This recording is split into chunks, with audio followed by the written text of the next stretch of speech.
Poor boy stole bread to feed his little sister. Bikers grabbed him, then changed his life.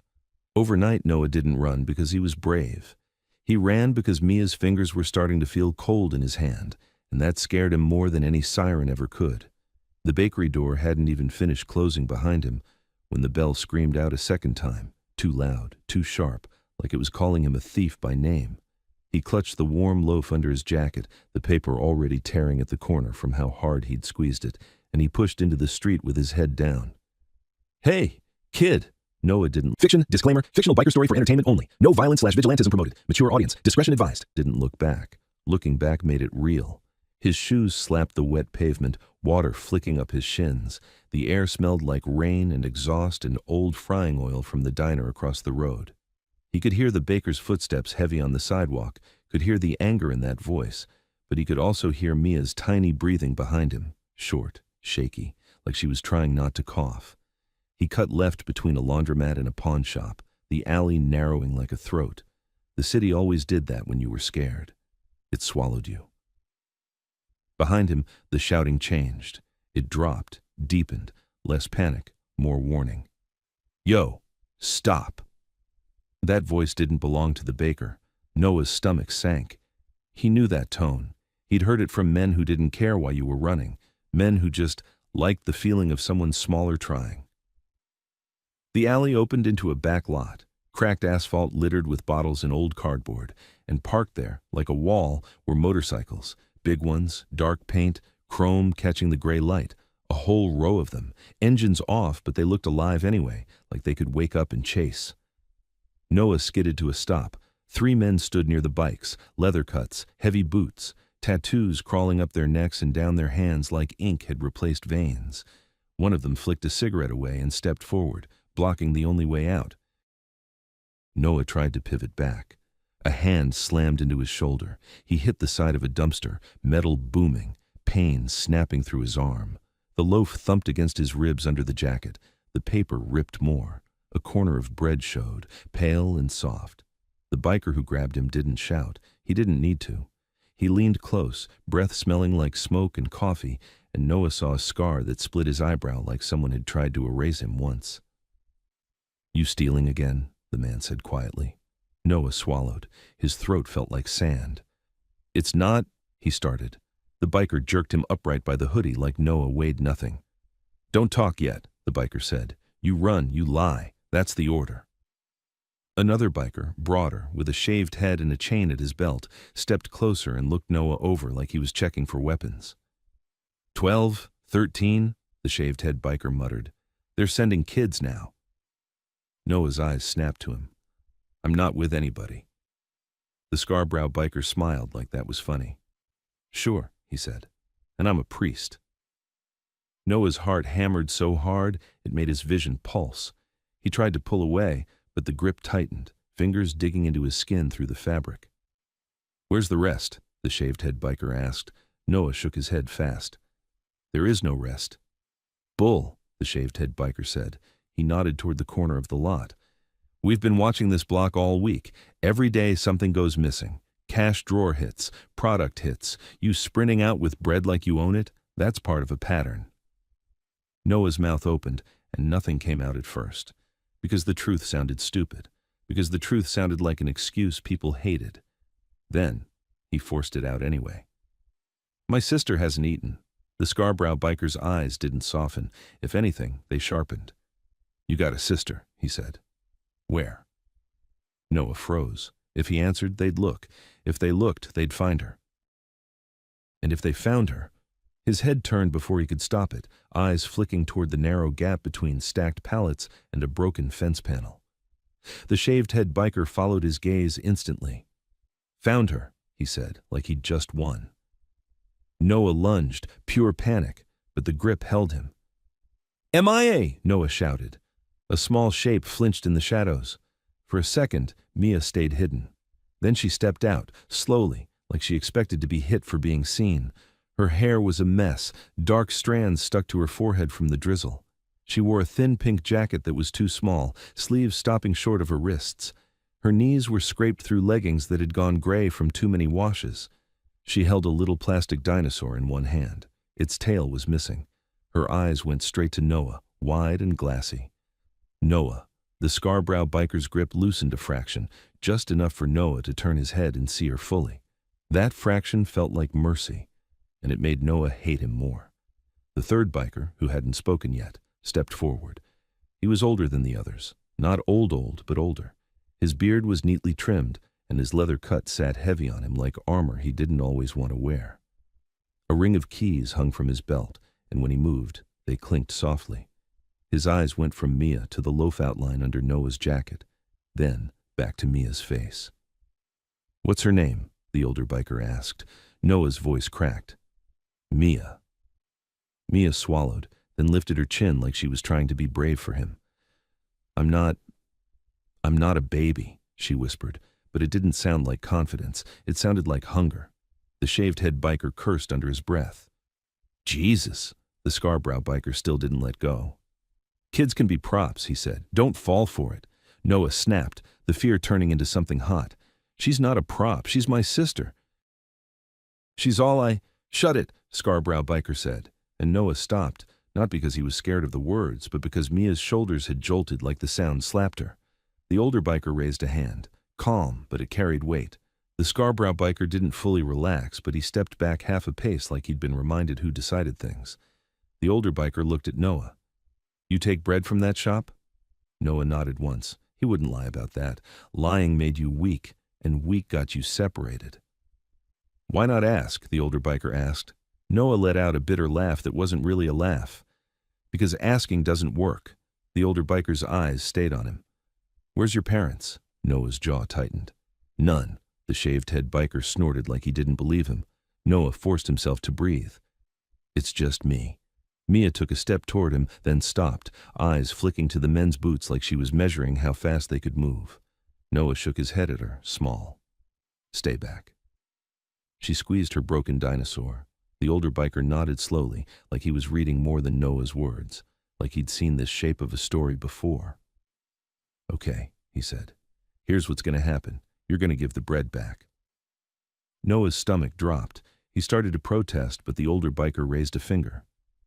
"And then," he continued, voice steady, "you're going to tell me where you're staying. Not where you want to stay, where you actually sleep." Noah stared at him. "Why?" "Because you got a kid with you," the older biker said. "And right now, you're running like somebody's hunting you." Noah's eyes flicked toward the alley entrance. The baker's angry voice echoed somewhere closer now, bouncing off brick. The Scarborough biker leaned in again. "We can hand you to the cops," he murmured. "Then you can explain bread theft to them. They'll probably love your little sob story." Mia made a small sound, almost a whimper she tried to swallow. Noah's hands clenched into fists. His nails bit his palms. He wasn't afraid of jail for himself. He was afraid of what happened to Mia if he wasn't there to hold the line. He looked at the older biker again. "If I give it back, she doesn't eat." The older biker didn't blink. "If you don't give it back, you get arrested and she doesn't eat anyway." Noah hated that logic because it was true. The shaved-head biker shifted, eyes hard. "And if you're part of the crew that's been hitting the shops, then we're doing the neighborhood a favor." Noah shook his head. "I'm not." The older biker watched him for another beat. Then he did something that made Noah's breath catch. He stepped toward Mia, not fast, not looming. He crouched down so his eyes were level with hers. The leather creaked. Mia took a step back, but she didn't run. Her gaze stayed locked on his hands. "What's that you got?" the older biker asked, pointing lightly at the dinosaur. Mia hesitated. "Rex." He smiled faintly. "Rex looks like he's seen better days." Mia nodded once. He got hurt." The older biker glanced at Noah, then back at Mia. "You hurt?" he asked her gentle. Mia's mouth opened, then closed. Her eyes went watery, and she looked down at her shoes. Noah felt something in his chest twist. "She's fine," he snapped, too sharp. Mia flinched. Noah immediately regretted it, but he couldn't take it back. The older biker stood up slowly. His expression didn't change, but something in his eyes did, like a door closed quietly behind them. "Graves," the Scarborough biker said, like it was a warning. So that was his name. Graves. Graves looked at Noah. "Listen to me. I don't know you. I don't know your story. But if you're hungry enough to steal bread, You're desperate enough to do dumb things next, and dumb things get kids killed. Noah swallowed, trying to keep his voice steady. We just need to get home. Graves tilted his head. Home where? Noah's lips pressed together. His eyes flicked away. The shaved-head biker's laugh was short and mean. Told you, he's lying. Noah's gaze snapped back. I'm not lying. His voice dropped. I can't tell you. Graves stared at him for a long moment. Then he reached into his cut, slow, deliberate. Noah tensed, ready for a weapon. Graves pulled out a phone. He held it up, screen facing himself, and tapped once. I'm calling this in, he said. Not to the cops, to someone I trust. Noah's pulse spiked. No! Graves cut him off without raising his voice. I said someone I trust. You want to keep her safe? You stop fighting me and start helping me. Noah stared, chest heaving. Mia's voice came out small. Noah, I'm dizzy. Noah turned toward her instantly, fear slamming back in. Her face looked pale in the gray light, lips dry and a little cracked. She swayed on her feet like the ground was moving. Noah took a step toward her, and for the first time, the Scarborough biker didn't block him. Noah reached her and put a hand on her shoulder, steadying her. I got you, he whispered. I got you. Graves spoke into the phone. Yeah, it's me. I need you to come quick, and I need you to bring water, electrolytes, and... His eyes flicked to Mia. Something for a kid who hasn't eaten. Noah heard the baker again, closer, breathy, furious. Where'd he go? The shaved-head biker glanced toward the alley entrance. We got company. Graves lowered the phone. We're moving, he said. Noah's head snapped up. Where? Graves looked him dead in the eyes. Somewhere dry, somewhere I can ask questions without half the block listening. Noah shook his head immediately. No, we're not going with you. The Scarborough biker's hand tightened on Noah's shoulder again, not violent yet, but warning. Graves took one step closer, his voice lowered, cutting through everything. You already are, Noah's breath caught, because right then, beyond the alley entrance, a car rolled past slowly, too slowly for a street like this. Dark windows, clean paint. No music, no rush. And as it passed the mouth of the alley, the rear window lowered just an inch. A face was there for a heartbeat, watching. Not the baker, not police, not anyone from the neighborhood. Someone in a white shirt with a lanyard around his neck like he belonged in an office, not an alley. He lifted a phone to his ear, and he smiled. Graves saw it too. Noah could tell by the way Graves's posture shifted, subtle, instant, like a man who'd just spotted a threat he didn't expect. The car kept rolling, slow, smooth, like it had all the time in the world. Noah's skin went cold. Graves' voice dropped to a near whisper. That, he said, is not the bakery guy. The shaved-head biker stepped forward, eyes narrowing. Who the hell is that? Noah didn't answer. Because he recognized the lanyard. Because he'd seen it once before, when a man had knocked on their motel door and said he was here to help, right before everything got worse. Noah grabbed Mia's hand so tightly she hissed in pain. Graves's gaze cut to Noah. You know him, Graves said. Noah's mouth went dry. We have to go, he whispered. The Scarborough biker scoffed. Where? Noah's eyes locked on Graves. Anywhere. Now. Graves didn't hesitate. He pointed to the bikes. Load up. 2 of you take the kid. Careful. I'm taking the girl. Nobody gets separated. Mia's eyes widened in panic. Noah! Noah tried to pull her closer, but hands were already moving, fast, coordinated, like they'd drilled this 100 times. The shaved-head biker scooped Mia up before Noah could react, and Mia screamed. Noah lunged, wild, and the Scarborough biker slammed him back against the dumpster, hard enough to rattle his teeth. Stop fighting, Graves barked. Noah thrashed, eyes on Mia, heart tearing. Don't touch her! Don't! Graves grabbed Noah's face with one hand, firm, not cruel, and forced Noah to look at him. If you want her safe, Graves said, low and lethal, you do exactly what I say. Because whoever's in that car is already calling someone, and if they get to her first... A sharp crack echoed from the alley entrance, not thunder, not metal. A sound that made every biker's head snap toward the street at the same time.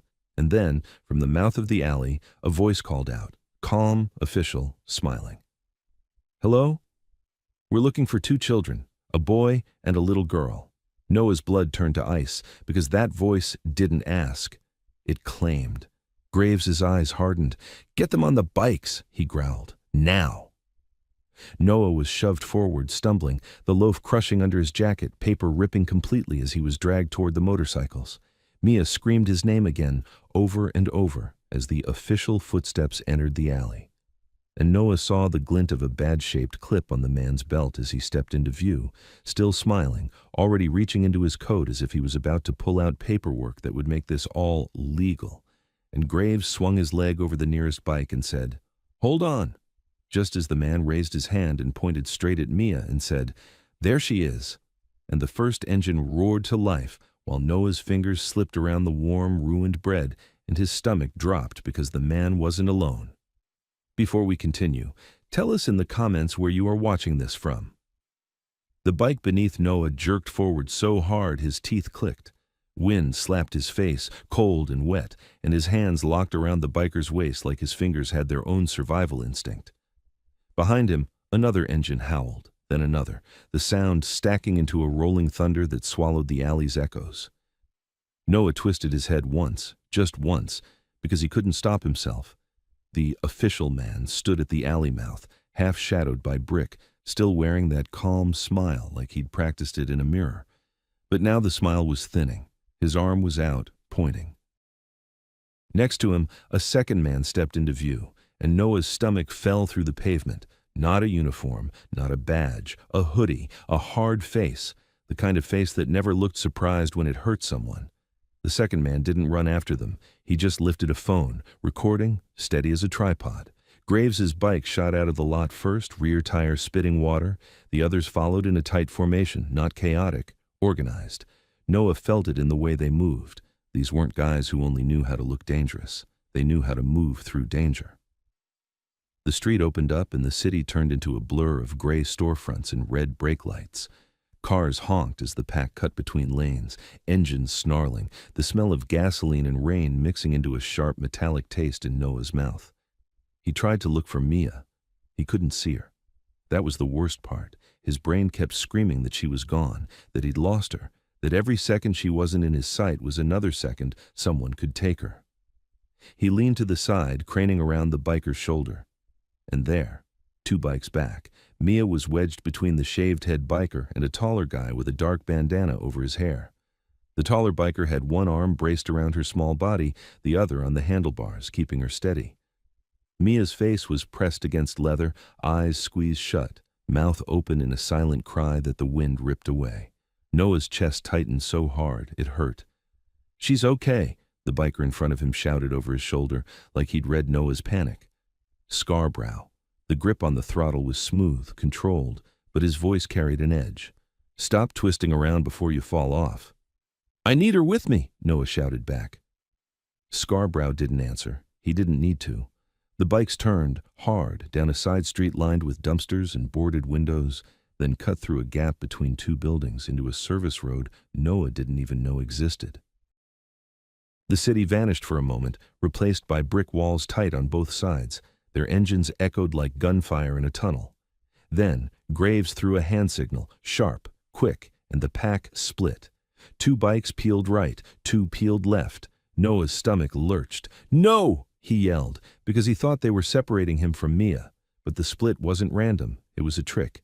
Noah's bike dipped into a narrow lane that snaked behind a row of warehouses, while the other pair went wide, louder, drawing attention. A diversion. If anyone was watching, they'd chase the noise. Noah's head snapped back again. Over the rooftops, he saw a dark sedan turn the corner too smoothly, too deliberately, like it wasn't lost. It followed the louder bikes. Scarbrow's laugh came out harsh. "Yeah," he muttered, "follow that." Noah's bike slowed at a rusted gate, then slipped through as another biker shoved it open just enough. Inside was a fenced lot with a low building tucked back from the road. A garage. A club patch painted discreetly on the inside wall, not meant for outsiders. The gate clanged shut behind them. For the first time since the alley, the engines died. The sudden silence made Noah's ears ring. He slid off the bike too fast, boots hitting wet concrete, knees buckling for a second. He didn't even feel the pain in his legs. He spun, searching. "Mia!" he gasped. The shaved-head biker lifted Mia down from his bike like she was fragile cargo. Mia's feet touched the ground and she staggered. Noah lunged and caught her, arms wrapping around her small shoulders. She clung to him so tightly, her fingers dug into his back. "I thought," she whispered, breath coming in shallow bursts. "I thought they were taking me." "No," Noah said immediately, even though he hadn't known either. He forced the word like a promise. "No. I've got you." Mia's body trembled. She smelled like rain and stale motel sheets and the cheap soap from a gas station bathroom. Noah realized his hands were shaking too.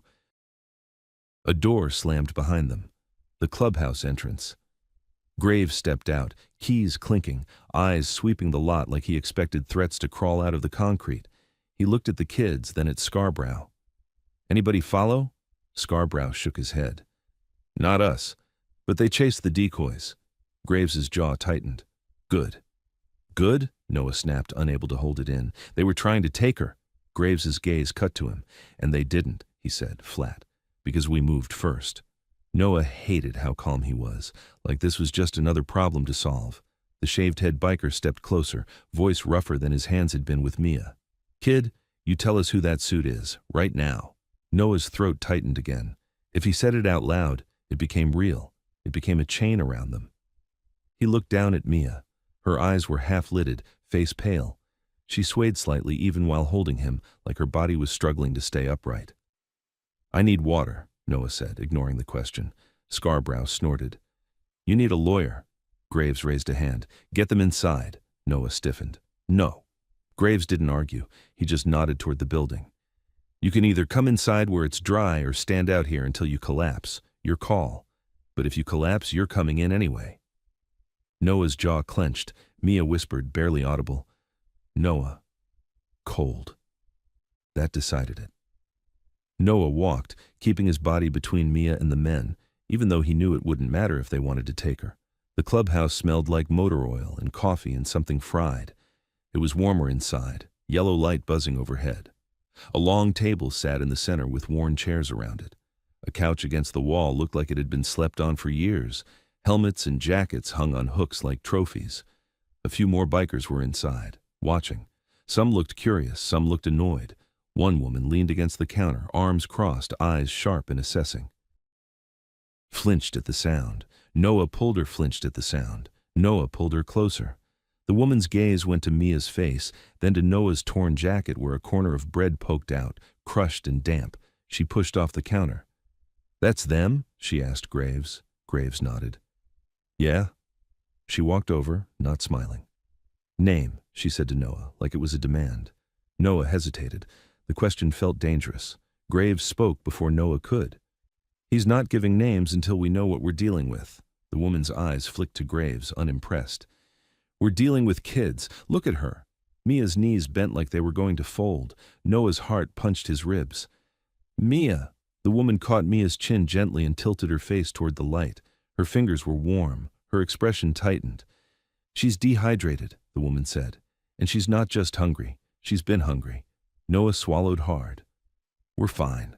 The woman looked at him like he'd insulted her intelligence. "You're not fine either." Graves jerked his head toward the back room. "Doc is on the way." Noah's eyes snapped up. "Doctor?" "Friend," Graves corrected. "Not a hospital, not a report. Just someone who knows how to handle a kid who's about to pass out." Scarborough came in and tossed a small bottle of water onto the table. It skidded, spinning, then stopped near Noah. Noah grabbed it instantly, twisting the cap so fast his fingers slipped. He brought it to Mia's lips. "Small sips," the woman said. "Not all at once." Mia drank like she didn't trust the water would stay hers. Noah watched her throat move, watched color, barely, return to her cheeks. The room stayed quiet except for Mia's breathing and the faint hum of a refrigerator. Then, the shaved-head biker spoke again, harsher because the adrenaline had nowhere to go now. "Who is that man, kid?" Noah stared at the table. He could feel everyone watching, waiting, like a jury. He could also feel something else now that they weren't running, the crushed loaf under his jacket pressing against his ribs. The warmth was gone. It was just weight, evidence. Noah pulled it out and set it on the table. The paper was torn wide. The bread was smashed at one end. Scarborough's mouth curled. Real Robin Hood. Noah's eyes flashed. "Don't." Scarborough leaned forward. "Don't what? Steal? lie, bring a child into it. Noah's fists clenched. He wanted to swing. He wanted to scream. He didn't, because Mia was leaning against his side, and if he lost control, she'd feel it. Graves's voice cut through. Enough. Scarborough leaned back but didn't apologize. Graves looked at Noah. Start from the beginning, he said. Not the tragic movie version. The facts. Noah swallowed. I stole bread. We know, Graves said. Noah forced his mouth to keep moving. We're staying at a motel. The shaved-head biker barked out a laugh. Of course. Noah kept going because stopping meant drowning. It's on Route 9, the one with the broken sign. We had a room. I had money for 2 more nights. Then it got taken. The woman's eyes narrowed. Taken how? Noah's throat tightened. Benefits, emergency card. It stopped working.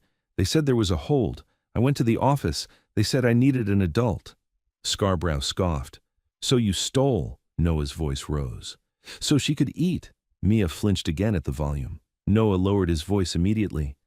I didn't want to. Graves's gaze stayed locked on him. Where are your parents? Noah's jaw worked. He hated this question because it always ended the same.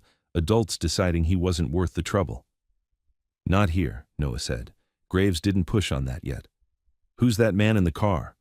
Noah's eyes dropped. He could see the lanyard in his head, the smile, the way he'd said he was there to help, the way he'd watched their motel door like it was a target. Noah whispered. He works with child services. A ripple moved through the room. Not surprise, recognition. The shaved-head biker's face hardened. That's what I thought. The woman straightened. A social worker tried to snatch them in an alley. That's not child services. Noah's voice cracked. He's not real. Graves's eyes sharpened. Name. Noah hesitated. Graves leaned in slightly. If you don't say it, we guess. And if we guess wrong, you and your sister pay for it. Noah swallowed hard, then forced the word out like a splinter he couldn't keep in. Brent, he said. Brent Calder. The moment the name hit the air, Graves went still. Not shocked, not confused, still in a way that was worse, like a puzzle piece had just clicked into a picture he didn't want to see. Scarborough noticed it. You know him? He asked. Graves didn't answer right away. His eyes flicked toward the wall where a bulletin board held random flyers and notes and a printed photo of a man in a suit with a circled face. Noah followed Graves's gaze, and there, pinned crookedly under a thumbtack, was a grainy printout. A screenshot from a security camera, by the look of it. A man with a lanyard around his neck, the same calm smile. Noah's stomach dropped. The woman swore under her breath. You've been tracking him, Graves finally spoke. We've been tracking a pipeline, he said. He's part of it. Noah's chest felt like it was caving. Pipeline? Graves's voice stayed controlled, but every word landed heavy. Kids who fall through cracks don't always fall by accident. Noah shook his head fast. We didn't do anything. Mia made a small noise and leaned harder into Noah. Noah looked down and saw her eyelids fluttering. She was fading.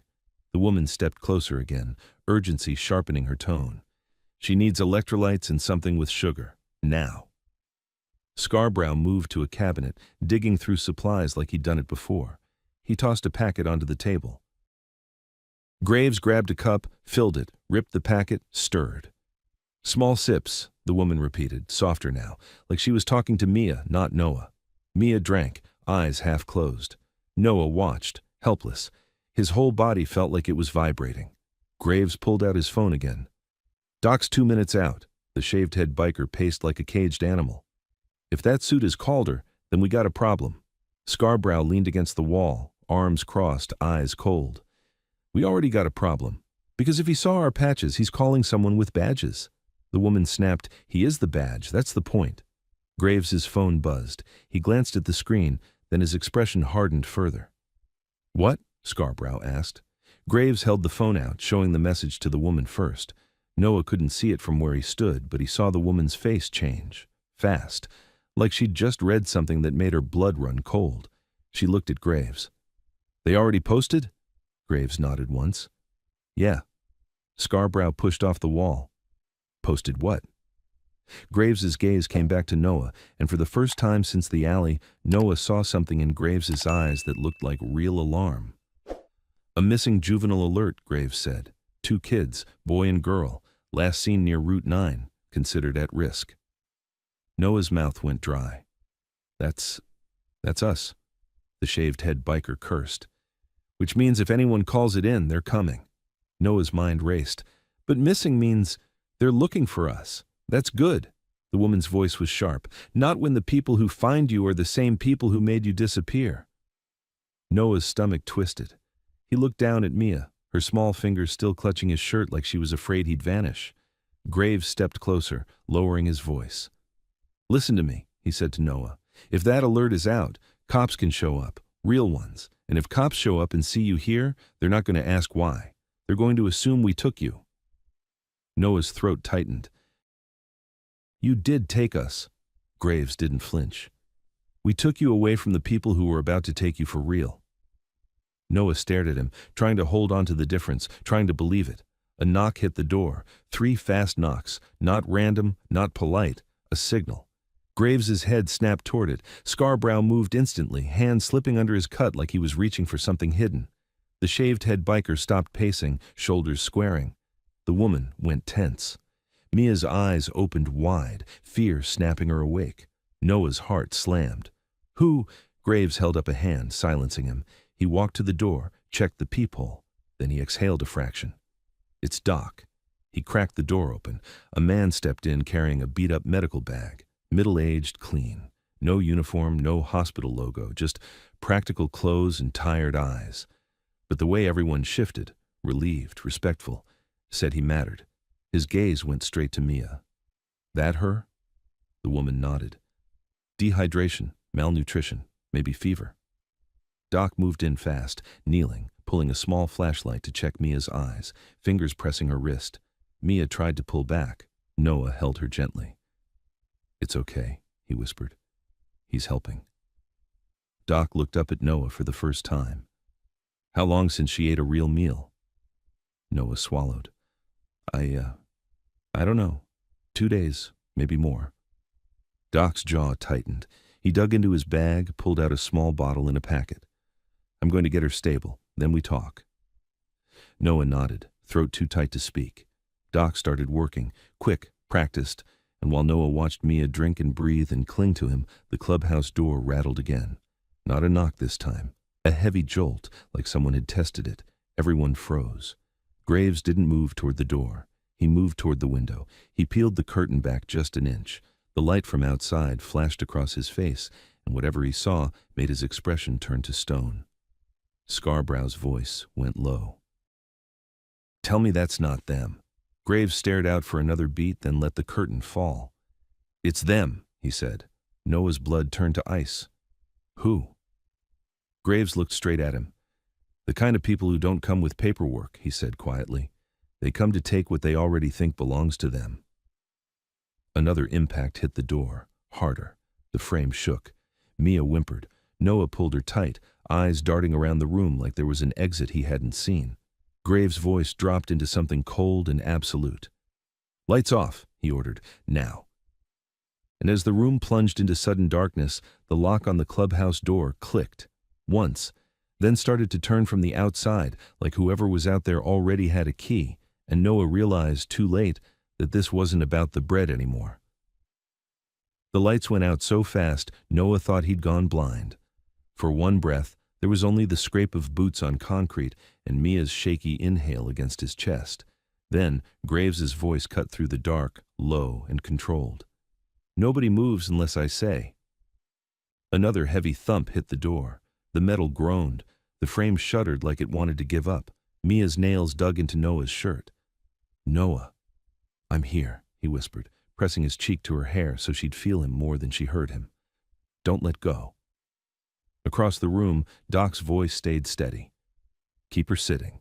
If she stands too fast, she'll drop. Noah shifted carefully, lowering Mia onto the edge of the couch. He kept one arm around her shoulders like a seatbelt.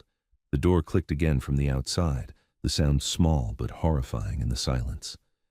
Someone was working the lock with patience, like they'd done it before, and knew exactly how long it took to break a place open without breaking anything. Scarbrow's whisper slid out of the dark. How the hell do they have a key? The woman, sharp-eyed, still unnamed, answered with a tight, bitter edge. Because keys are easy when the problem is already inside. Noah swallowed. He didn't understand, but he felt the meaning in her tone. Like the enemy wasn't just outside the door, like the enemy had been walking through doors for years. Graves moved. Noah couldn't see him, but he heard the soft clink of keys at Graves's belt, the careful footfalls. Then, a faint creak of floorboard near the window. Noah's eyes strained into the darkness until shapes started to separate. The long table, the outline of helmets on the wall, the glow of a digital clock in the kitchen area that read 2:17. A third impact hit the door. This one wasn't testing. It was a statement. Mia jumped. Noah tightened his arm around her. Then, a voice came through the door, muffled but clear enough, calm, male, smiling in the words. "Open up. We know you're in there." Noah's blood chilled because it wasn't the official voice from the alley. This was different. This voice sounded like someone who didn't need permission. Scarborough whispered, almost amused, "Oh, that's cute. They think they're knocking." Graves didn't answer. He didn't need to. Noah could feel the room tightening around him, the bikers going from chaotic energy to something colder, more focused. A lighter flicked somewhere. A tiny flame jumped, then died. "Kill that!" Graves hissed. The flame vanished. The voice outside continued, smooth and conversational. "We're not here for you guys. We're here for the kids, so don't make this stupid." Noah's stomach dropped. He clutched Mia closer. Her breathing sped up again. Doc's voice was a low murmur near Noah's shoulder. "If she starts to hyperventilate, she'll faint.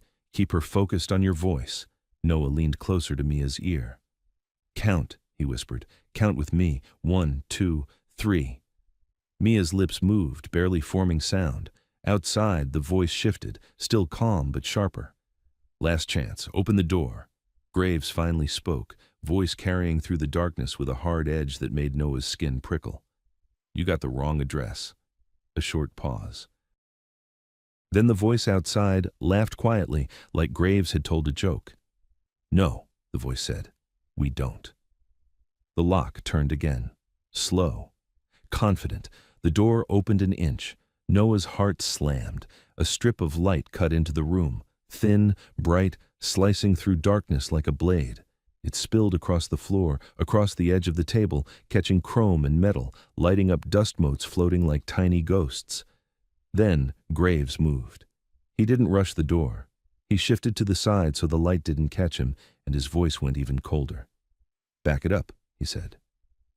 The door opened wider. A man's silhouette filled the gap. Not a cop, not a social worker. Broad shoulders, hood up, hands low at his sides. Two more shapes behind him, one of them holding something long and dark that wasn't a flashlight. Noah froze. His entire body went rigid, like his muscles had decided stillness was protection. The man in the doorway stepped 1 foot inside. Graves spoke, and for the first time, Noah heard something else under his control. Violence held on a leash. "Step out," Graves said. "Now." The man paused, then shrugged like it didn't matter. He stepped in another inch. The woman's voice snapped from the dark, razor sharp. "Wrong move," the man laughed again. "You gonna shoot me in front of the kids?" Doc swore softly under his breath. Noah's mind ran wild, searching for any outcome where Mia didn't get hurt. None of them looked real. The man in the doorway tilted his head, peering into the dark like he could see better than he should have. Then he said something that made Noah's stomach turn. "Hey, Noah." Noah's breath stopped, because the man had spoken his name like they were friends, like they'd met, like Noah was expected to answer. Mia's fingers tightened around Noah's wrist. "How does he—" Noah couldn't speak. Graves' voice stayed steady, but it turned lethal. "Don't say his name," the man chuckled. "Relax, we're not monsters. We just need what's ours." Noah's vision blurred at the edges. He wanted to scream that they weren't anyone's, but his tongue felt glued to his teeth. The man took another step inside, and the strip of light widened. Noah caught a glimpse of his face now, hard eyes, a mouth that never fully stopped smiling. He lifted his hand slightly. In it was a folded sheet of paper.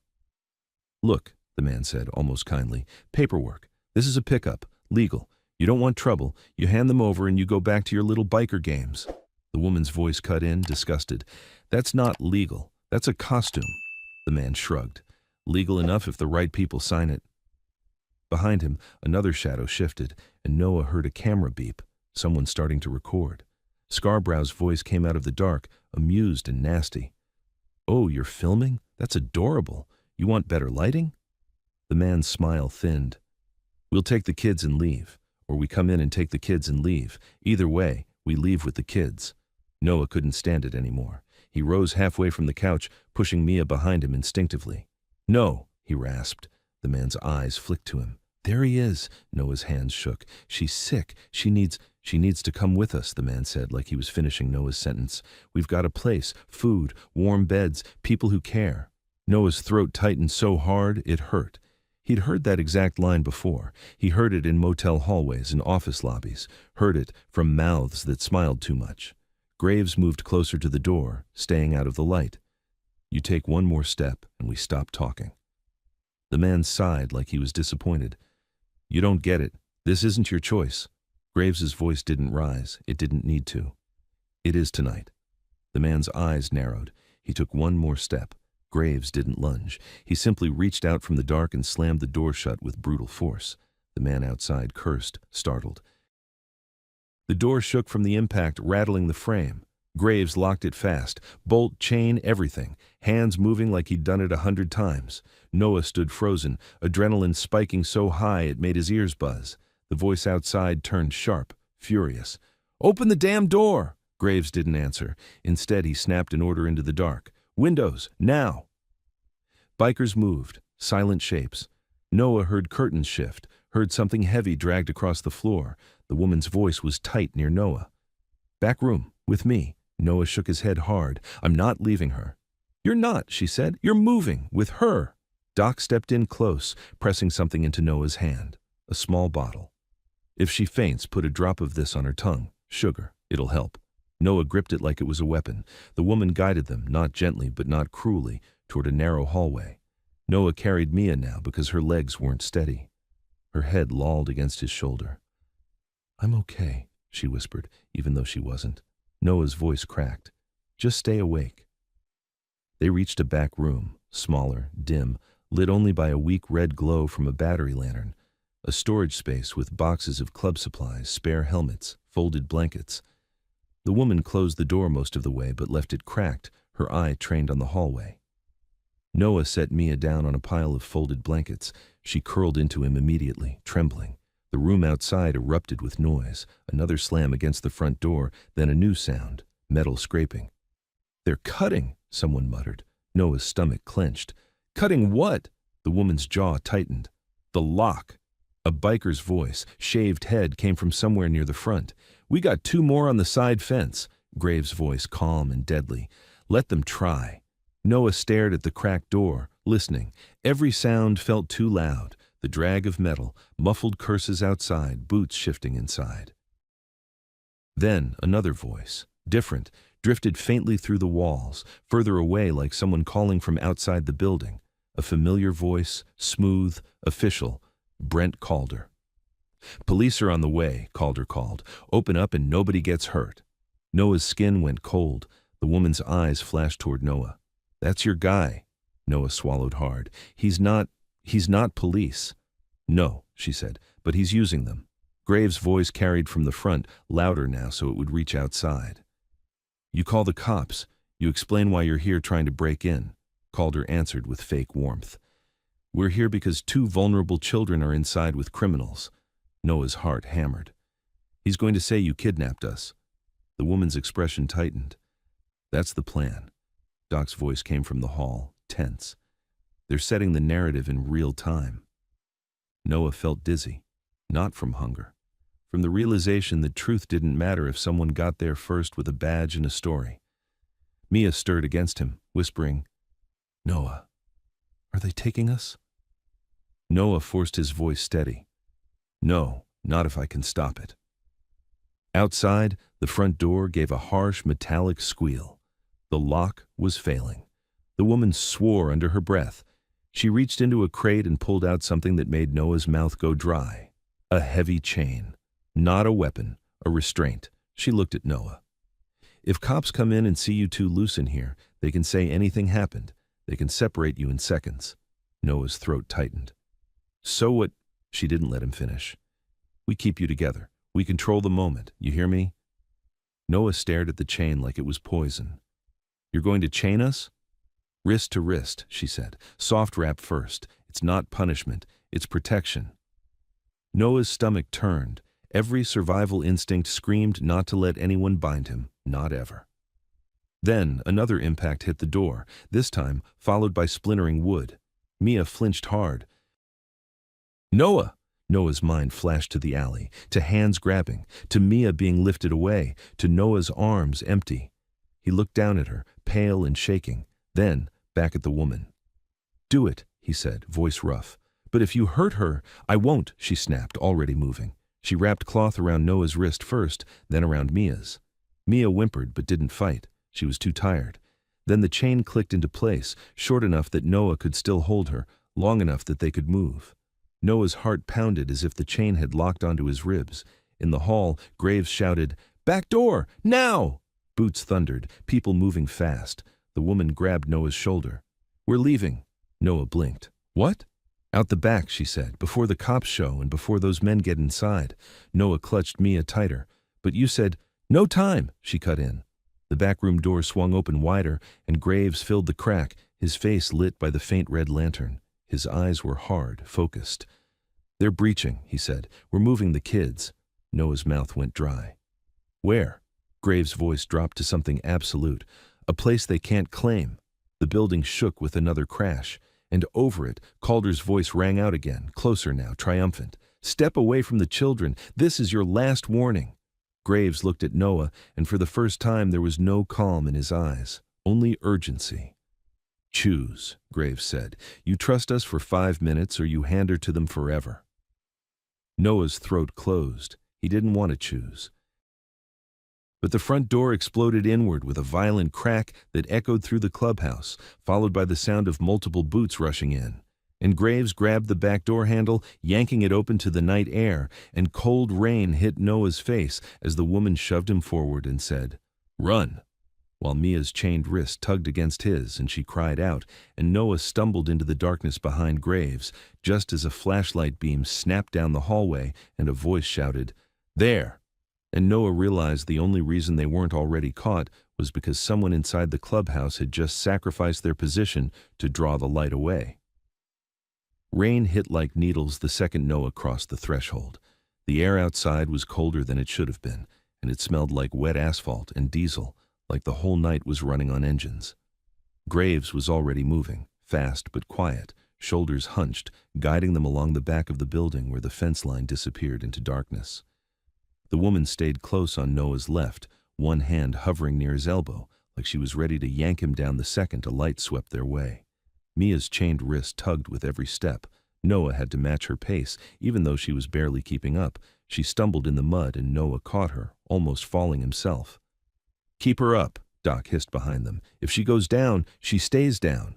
Noah swallowed rain. Mia, look at me, he whispered. Just walk. 1 foot, then the next.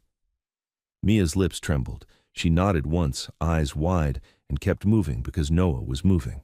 Behind them, from inside the clubhouse, a roar of voices rose, men shouting, furniture scraping, boots pounding, flashlight beams splintered through the windows like white knives. Back, someone yelled inside. We got kids back here. Then another voice, Calder's voice, sharp, excited, loud enough to carry through walls. Do not let them leave. Police are 2 minutes out. Noah's stomach twisted. 2 minutes. That was nothing. That was a straight line from here to handcuffs, and Mia being pulled one direction while he was pulled the other. Graves lifted 2 fingers. Everyone froze. A beam of light swept the yard ahead, slow and searching. It slid over the fence posts, the stacked pallets, the puddles.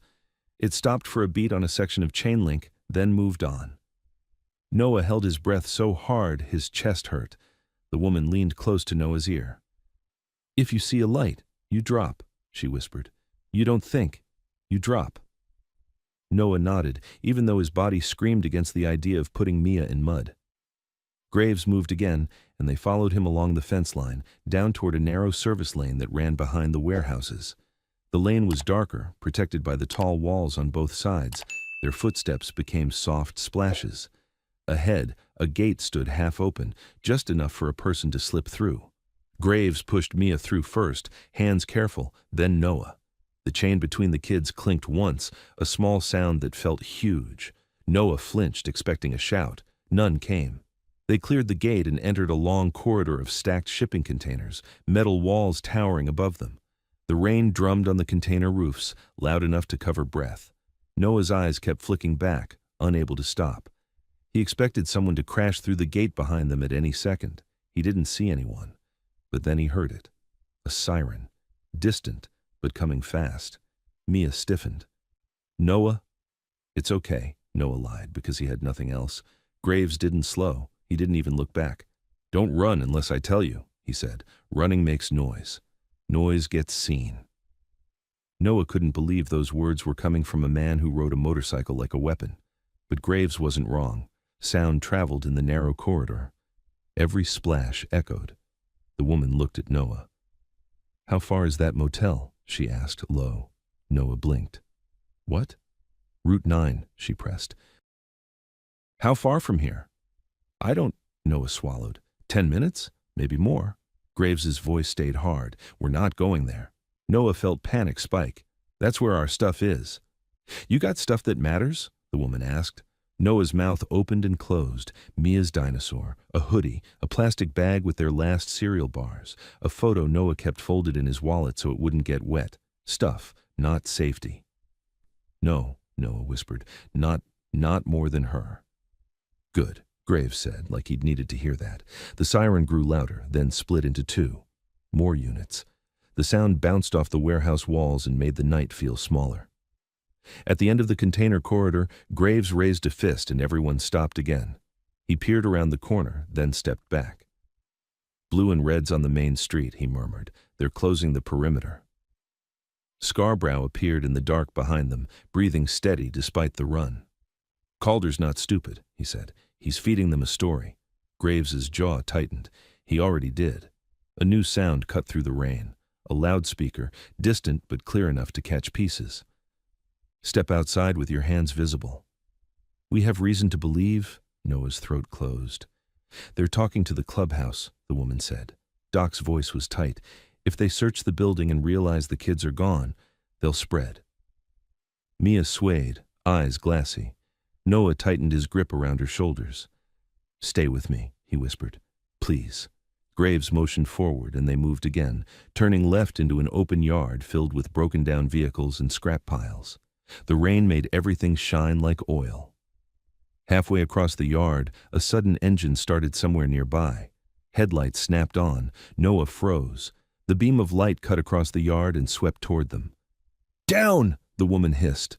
Noah dropped instantly, yanking Mia with him. They hit the mud hard. Mia made a small cry, but Noah covered her mouth with his sleeve so the sound got swallowed. The headlights paused, aimed their direction. Noah's heart hammered so loud he was sure it could be heard. A vehicle rolled forward slowly, tires crunching on gravel, then stopped. A door opened, boots hit ground.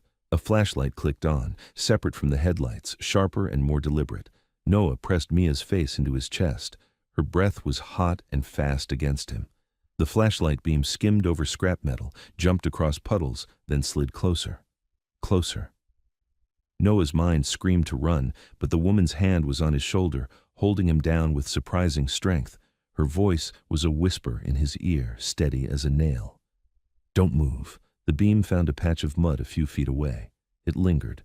Then the person holding the light laughed, low, amused. Not a cop. Noah's stomach dropped. The beam moved away again, slow, almost playful, like whoever held it enjoyed the fear. A voice called out, calm and familiar. Graves. Noah's blood iced over. Graves rose from behind a scrap pile as if he'd been waiting for the cue, posture controlled, face unreadable. Calder stepped into view from behind the headlights, white shirt under a clean jacket, lanyard hanging like a badge of respectability. Rain dotted his hair, but he didn't look bothered by it. His smile was the same one Noah had seen at the motel door, the kind that pretended kindness while it measured your weak points. Two men flanked him. Hoodies, hard eyes, hands in pockets like they were warm, not hiding anything. Calder lifted his flashlight slightly, aiming it down, not at Graves's face, just enough to show dominance without looking aggressive. "You're making this messy," Calder said. Graves's voice didn't rise. "You're trespassing." Calder chuckled. "I'm concerned. 2 vulnerable children were last seen with your club. That's a problem."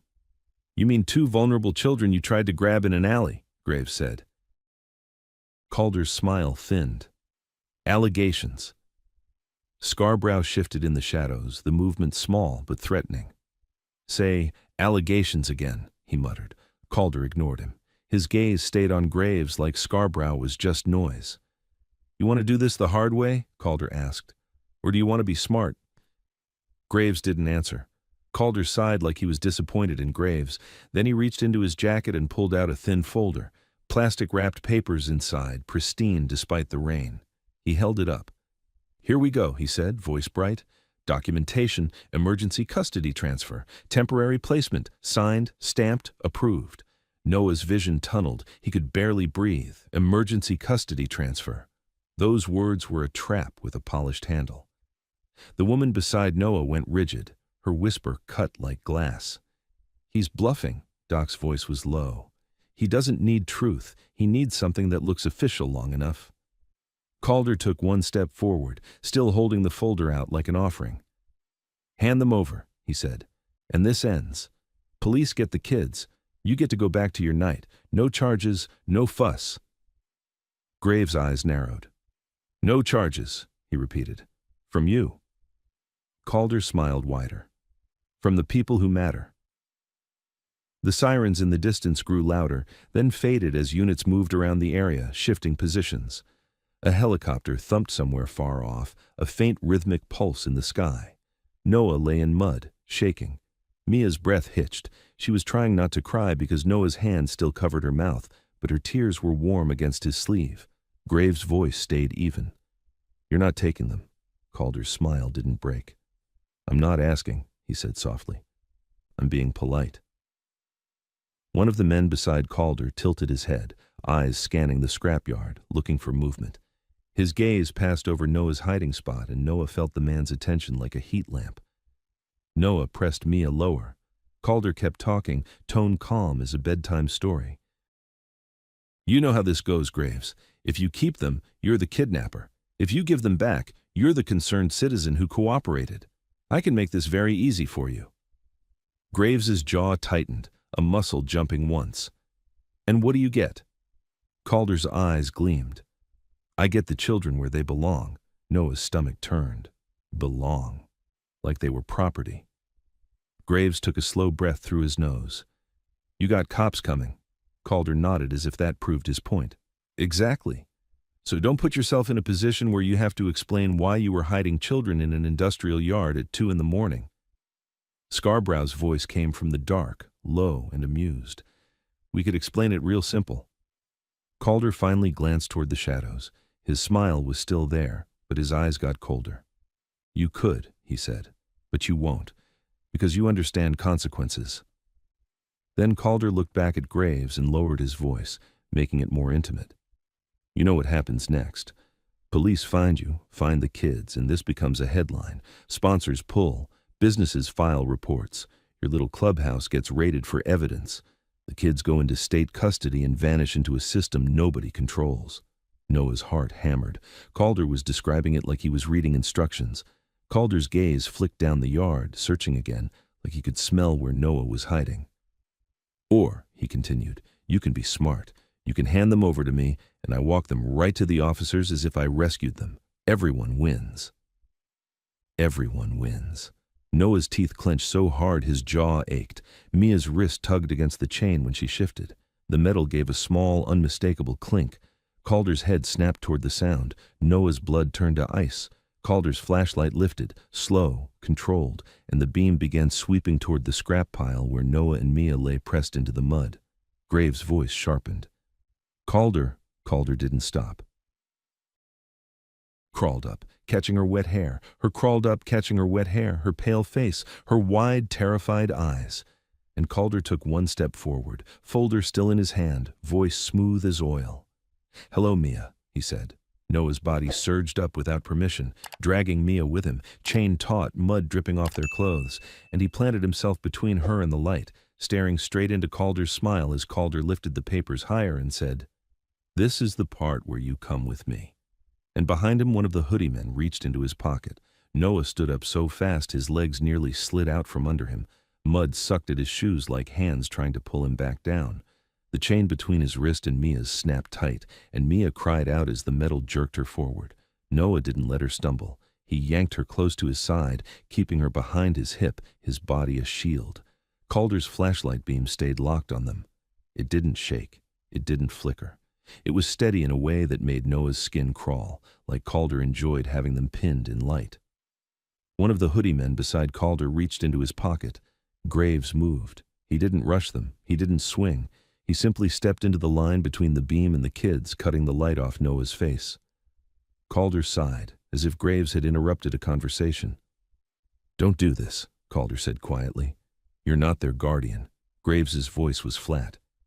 "Neither are you." Calder lifted the folder again, angling it so Graves could see the plastic-wrapped forms, the stamps, the signatures that looked official from a distance. "This is emergency custody transfer," Calder said. "You know what that means? It means you don't get to argue. It means the state doesn't ask your opinion." The woman, still close to Noah, whispered without turning her head. "Don't say a word unless Graves tells you." Noah swallowed hard. His mouth tasted like rainwater and metal. Mia pressed into him. Her small body trembled, cold and exhausted, and the only thing keeping her upright was Noah's arm around her. Calder's eyes slid past Graves, fixing on Noah again. His smile returned, soft and patient. "Noah," he said, like he was talking to a child who didn't understand. "Come on. You've been making this hard for yourself. You don't have to live like this. You don't have to steal. You don't have to run." Noah's hands shook. "Stop saying my name," he rasped. Calder blinked, almost amused. "Why?" "It's your name." Graves's voice sharpened. "How do you know his name?" Calder smiled at him like Graves was slow.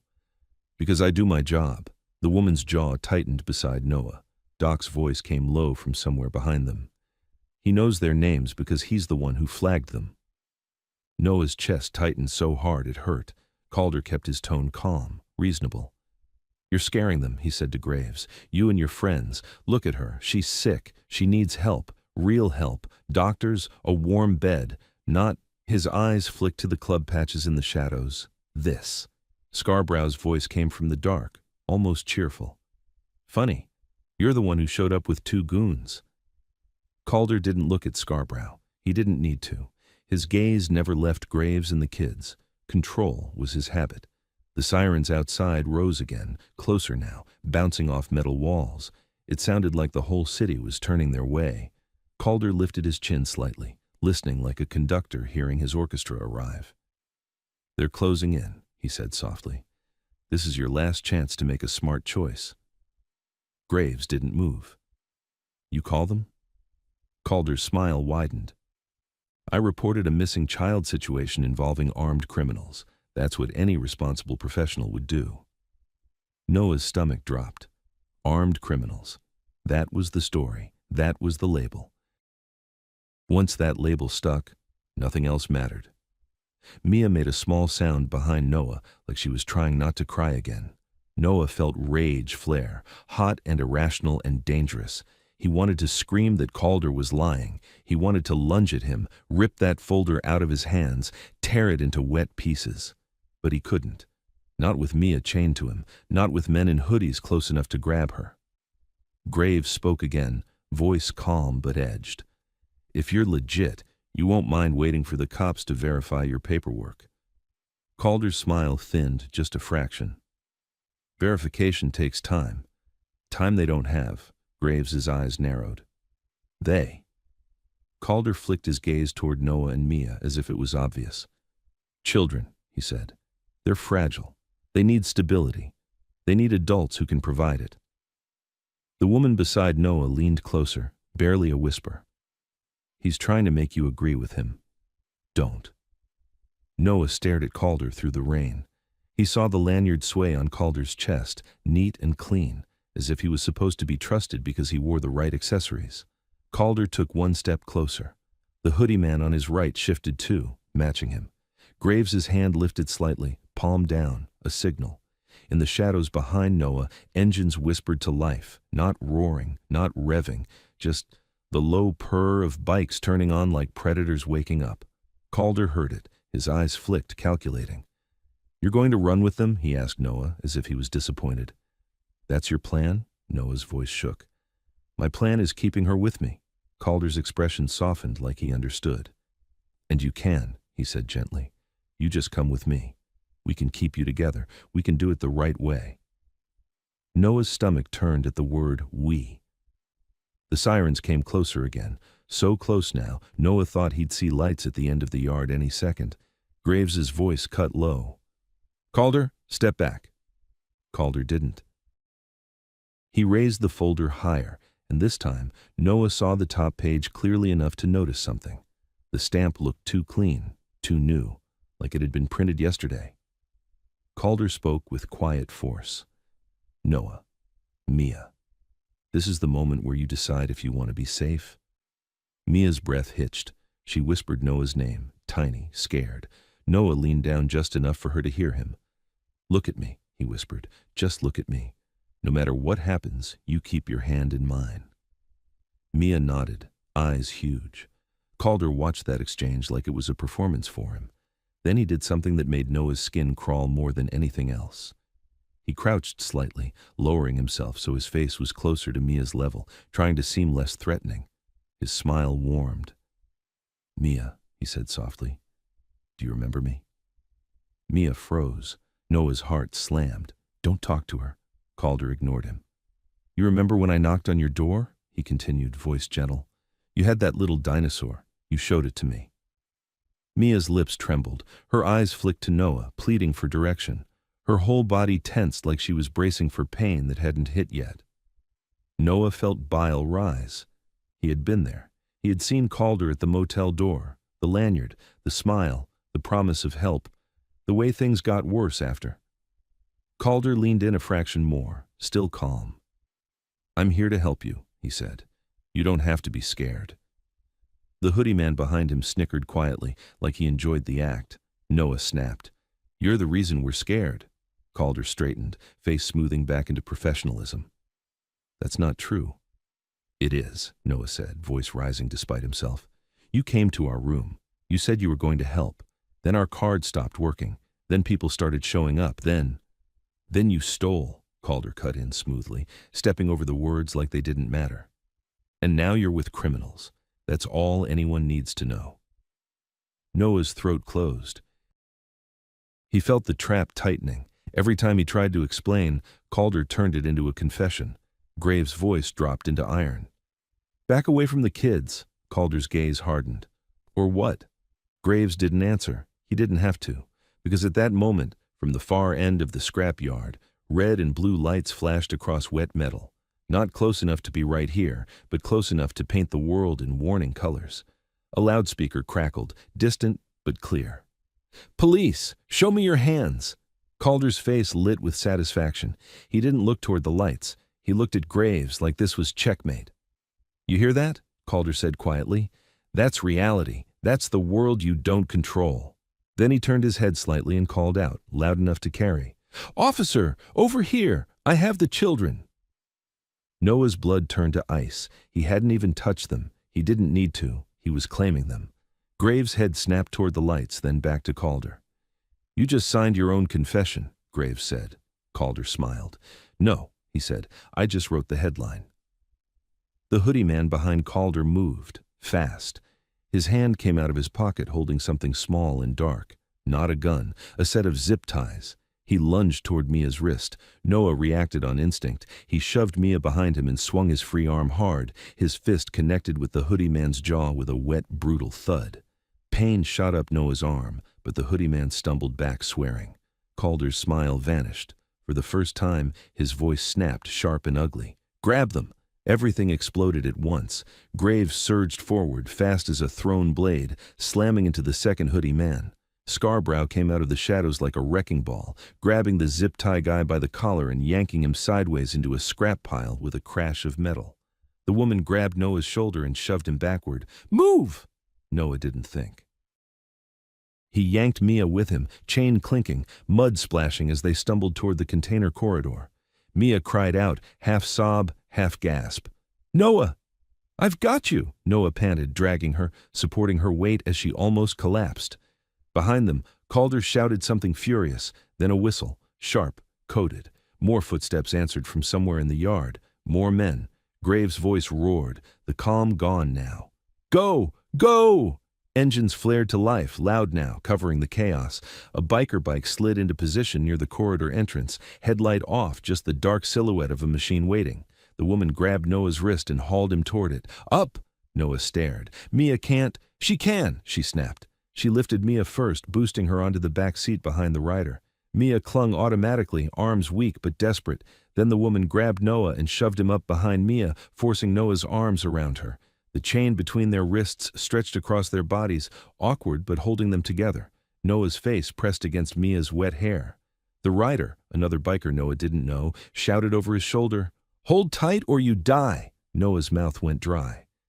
"What about Graves?" The woman's eyes flashed. "He'll follow."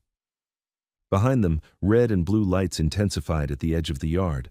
A police cruiser's spotlight cut across the scrap piles, searching, washing the world in white. It swept toward them. The rider kicked the bike forward. The rear tire spun, flinging mud, and the bike shot into the container corridor like a bullet. Noah held Mia tighter, the world narrowing to metal walls and rain, and the scream of the engine. The spotlight chased them, sliding along the containers, trying to catch their shape between gaps. They hit the end of the corridor and burst out onto the service lane, straight into the path of another cruiser turning in from the main street. The cruiser's headlights snapped onto them, blinding. The loudspeaker barked, immediate now. "Stop! Get off the motorcycle!" The rider didn't slow. Noah's heart slammed so hard he thought it would rupture.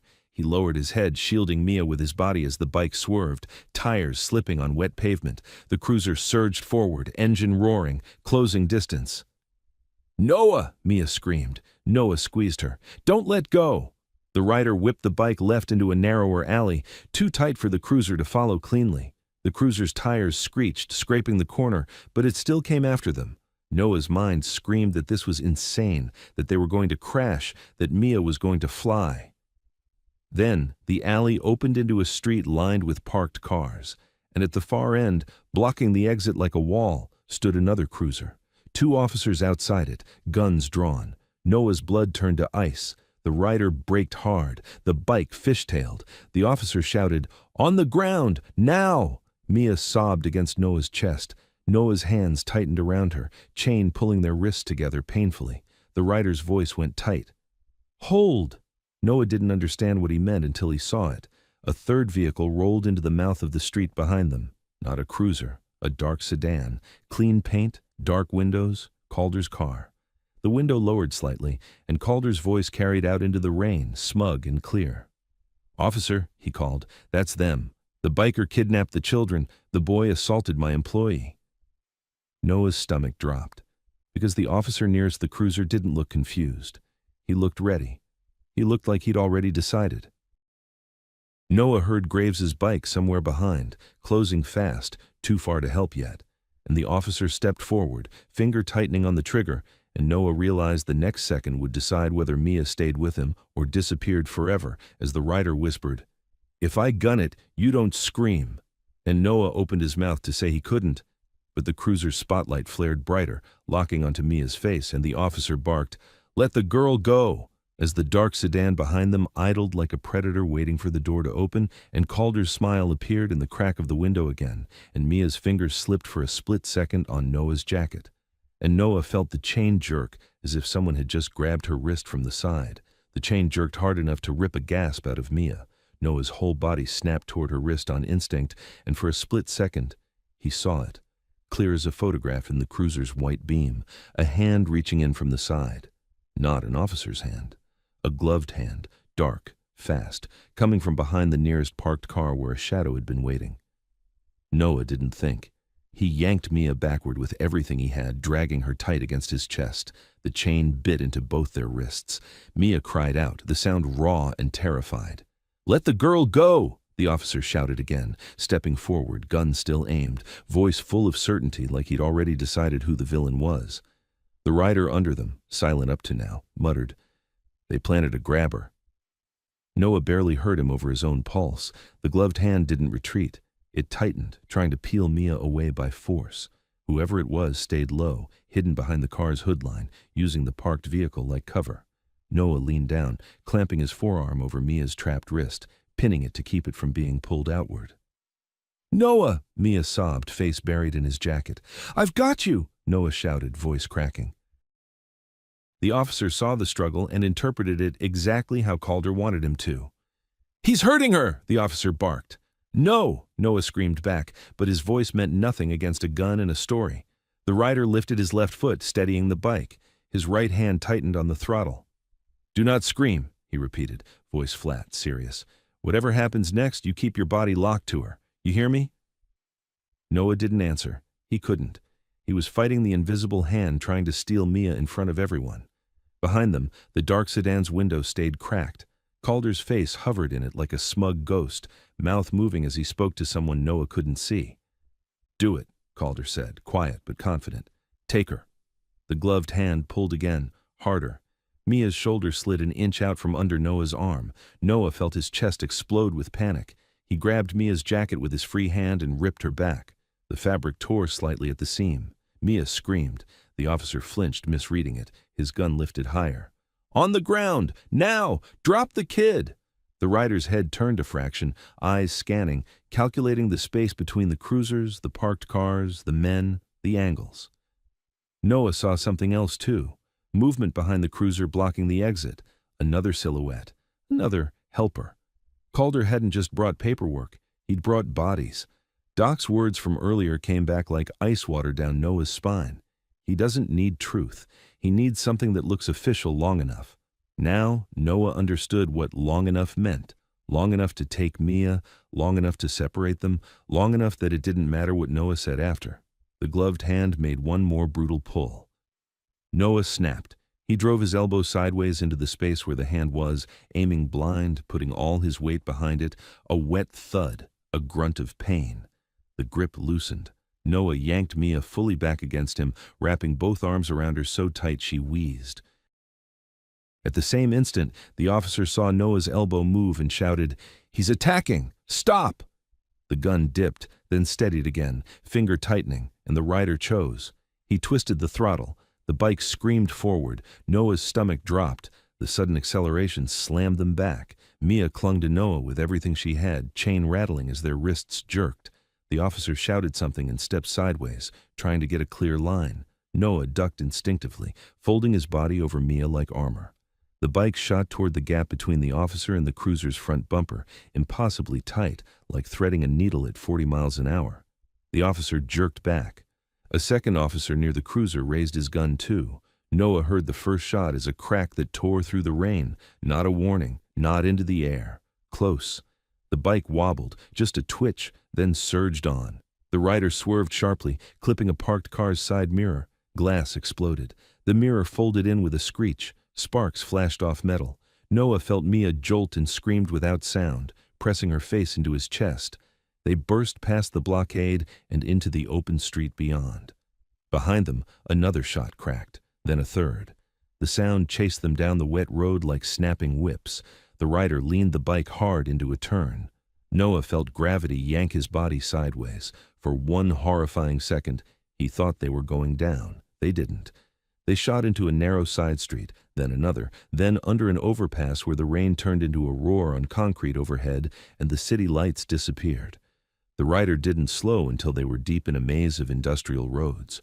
Only then did he ease off the throttle. Noah's arms ached from clamping Mia. His wrists burned under the chain wraps. His lungs felt shredded. Mia was crying silently now, shaking sobs she tried to swallow because she couldn't breathe right when she let them out.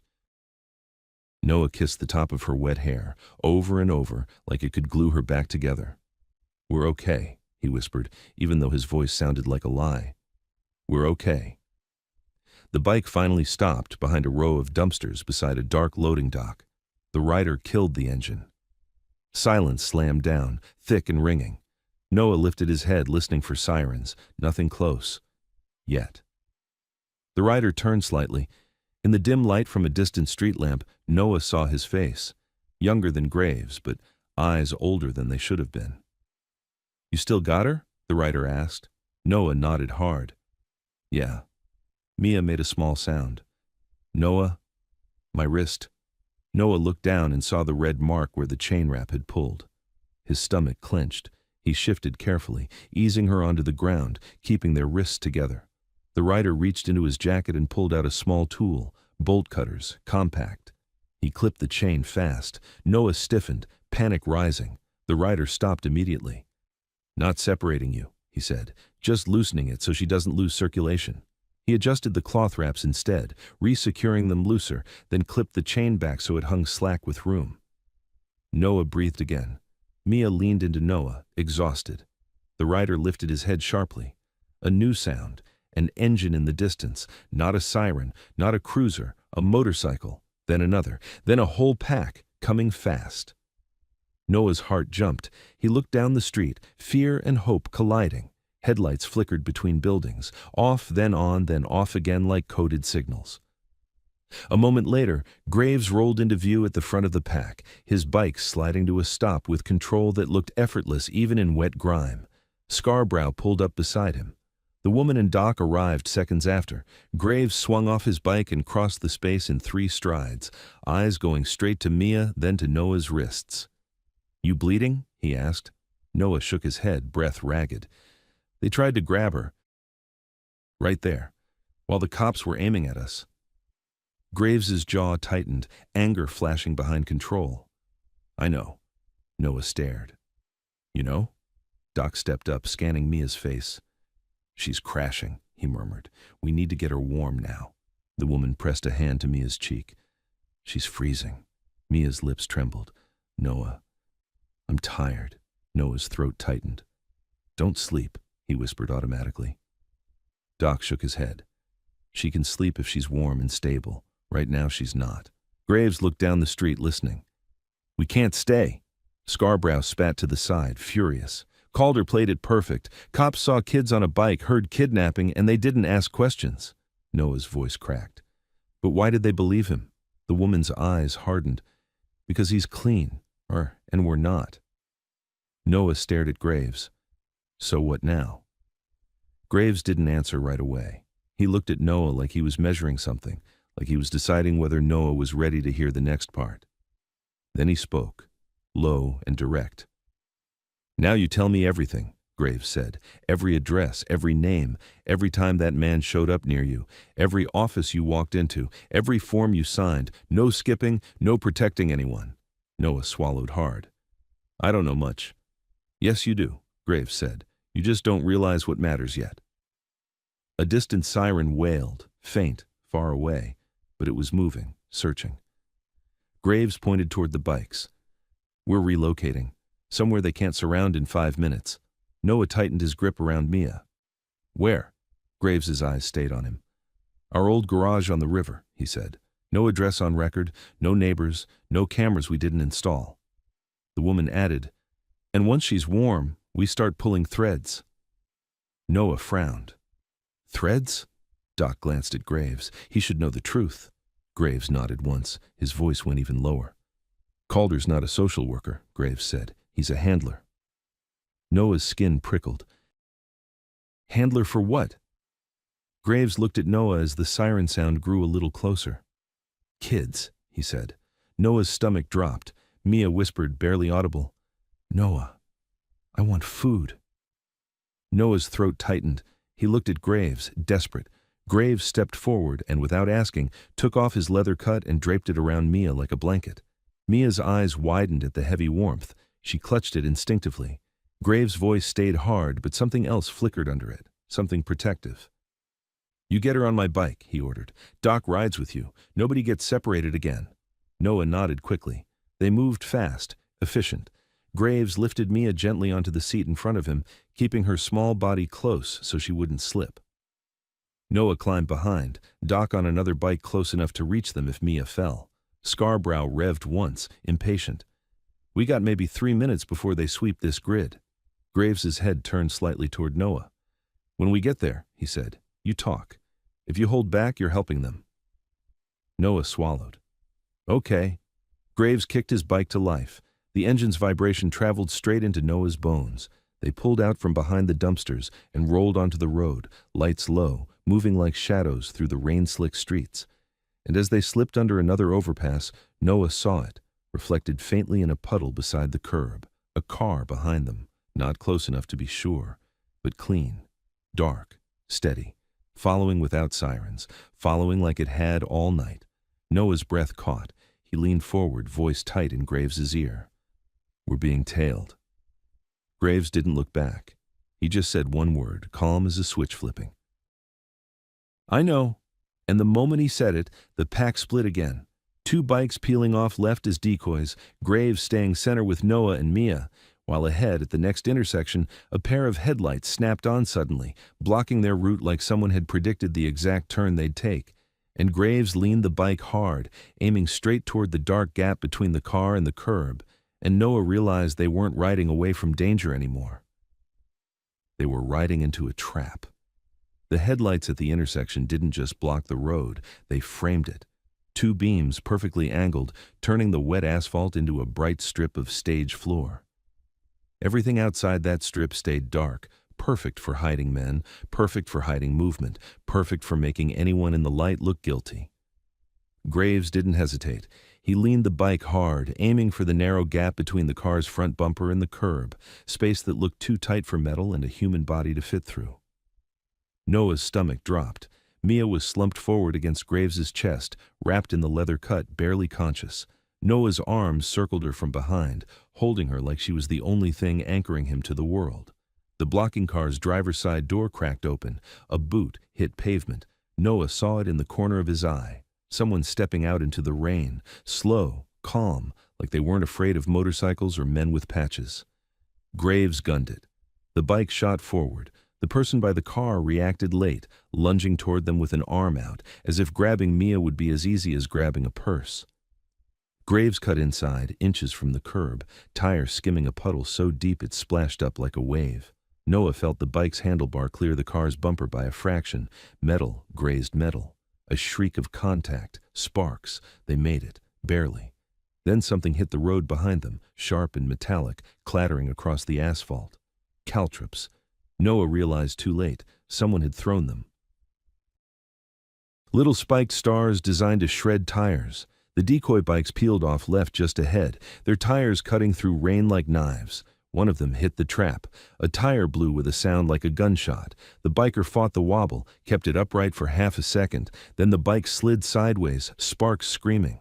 The rider hit the road and rolled. Noah's throat locked. He started to turn. Graves shouted without looking back. "Don't!" Noah's head snapped forward again. His heart hammered so hard it made him dizzy. Behind them, an engine roared. Car engine, pushing into pursuit. The clean, dark sedan, not the cruiser, the one that had been stalking them. It surged past the intersection, headlights off, moving like it didn't care about being seen. Because it didn't need to. It had already been seen. Graves took a right turn so sharp, Noah felt Mia's weight shift. Noah tightened his arms, keeping her pinned. The bike shot down a narrow street lined with closed shops and chain-link fences. Rainwater sprayed from tires. Streetlights flickered in and out like the city itself was blinking. Scarborough appeared in Noah's peripheral, another bike sliding into formation beside them. The woman rode behind him, body low, steady, eyes scanning every alley mouth. Doc was close too, behind and slightly right, like a guardrail. Graves threw a hand signal, 2 fingers down, then a short jab forward. Scarborough nodded and peeled off. He didn't run away. He moved to intercept. He angled his bike toward a side street, disappearing into darkness like a blade sliding under a door. Noah didn't understand until he heard it. Another engine ahead. Another car further down the main lane, turning in as if it knew their route. They were being herded. Graves wasn't riding away from danger. He was threading through it, choosing which danger to touch. A siren wailed somewhere, closer than before, then split into 2 directions. Cops were moving too. The grid was tightening. Noah leaned forward, voice tight in Graves's ear. "They're everywhere." Graves's voice came back cold and calm. "That's why we stopped being predictable. He took the next left into a service entrance, up onto a loading ramp slick with rain. The bike climbed, tires struggling for grip. Noah thought they were going into a dead end. Then Graves cut between two warehouses and dropped down a steep concrete slope into a drainage channel. Wide, shallow, filled with runoff water and trash. The bike hit the bottom with a jolt that rattled Noah's bones. Mia whimpered. Noah tightened his hold. "It's okay," he whispered against her hair, even though he didn't know if she heard him. They rode in the channel now, below street level, walls on either side high enough to hide them from passing cars. Water sprayed. The sound of the engine bounced off concrete. Above them, headlights swept across bridges, searching. Tires hissed on wet roads. Voices shouted in the distance, echoing. Graves kept moving, following the channel like it was a map only he could read. Then he slowed. Noah's heart seized, expecting a stop. But it wasn't a stop. It was a check. Ahead, under a low bridge, something gleamed in the dim light. Metal stretched across the channel. A chain, not a fence chain. A heavy steel chain strung low, at throat height if you came in fast enough. A trap meant to kill.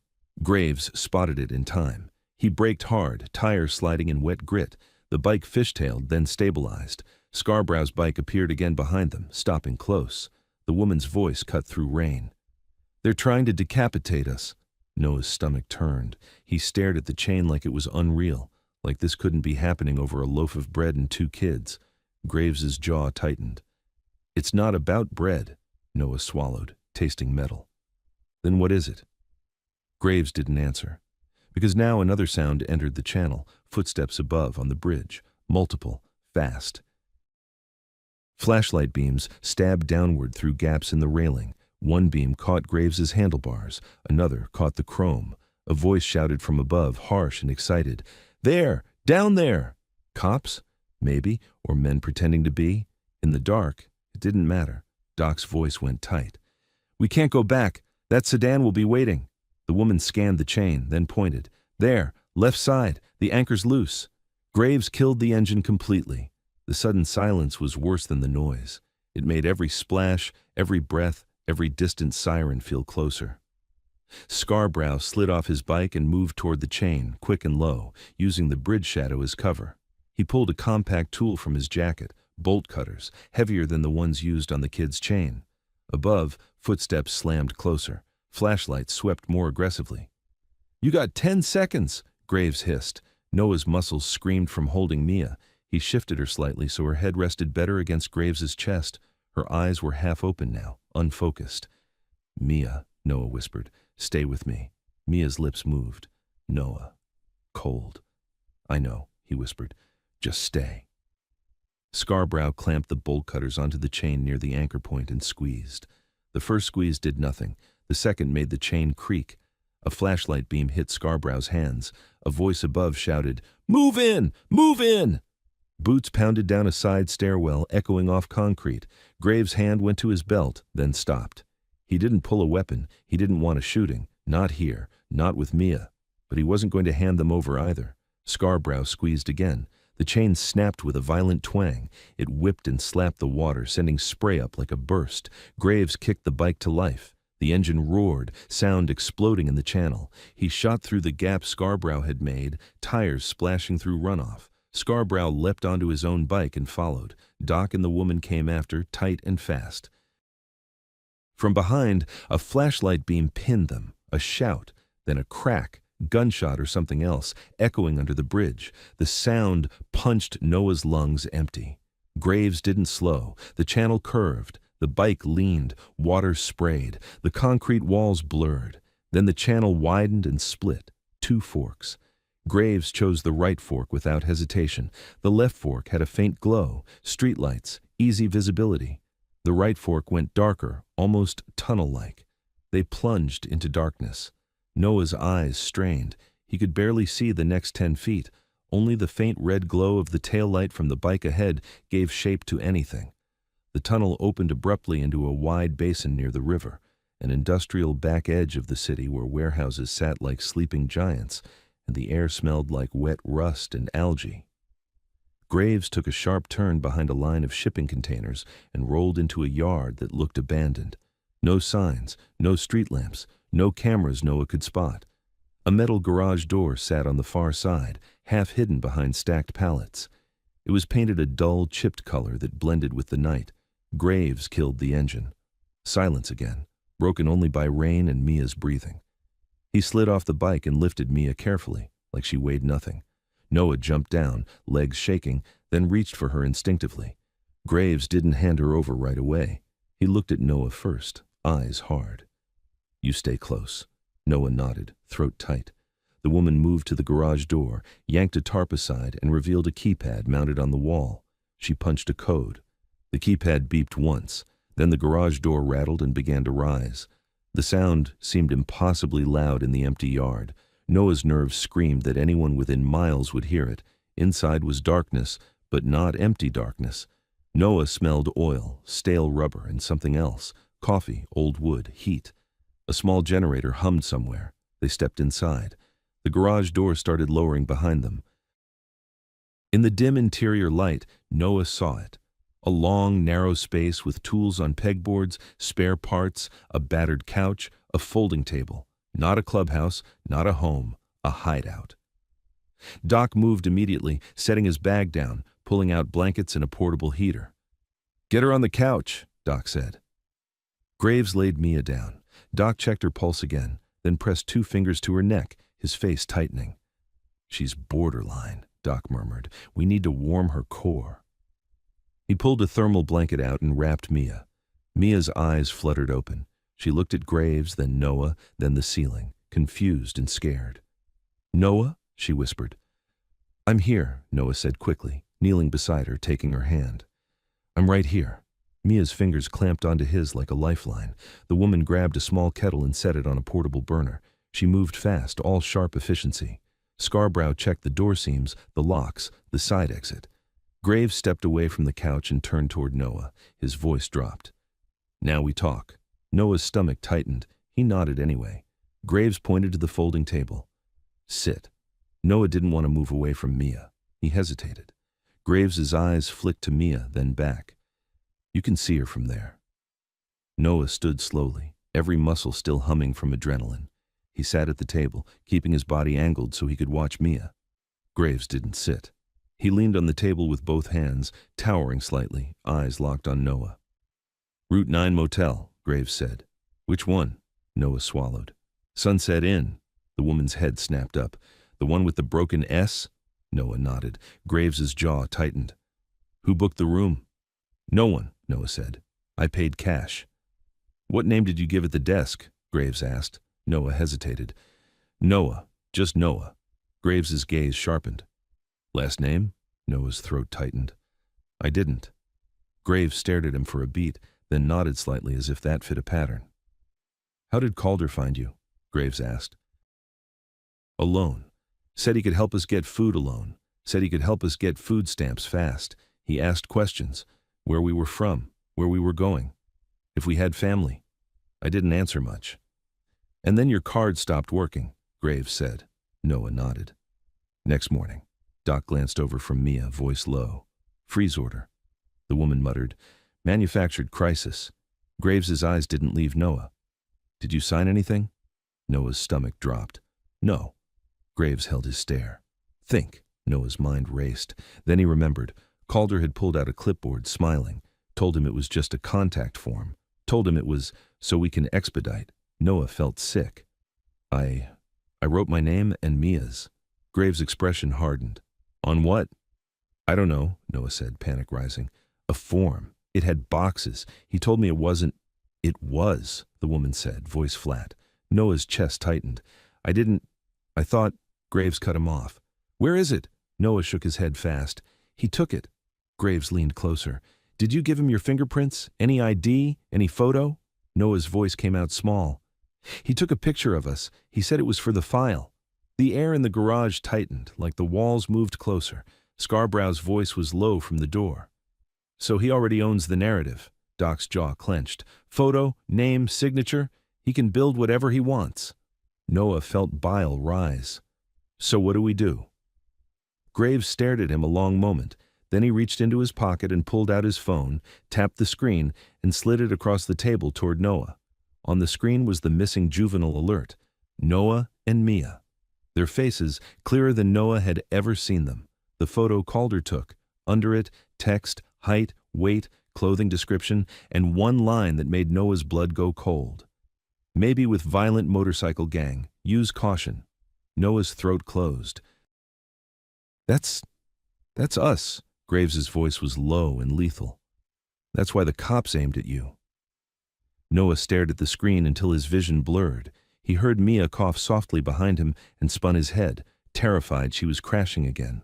Doc was at her side, adjusting the blanket, forcing warm sips into her carefully. Mia's eyes found Noah. She looked scared, confused, exhausted. Noah turned back to Graves, voice breaking. He's going to take her.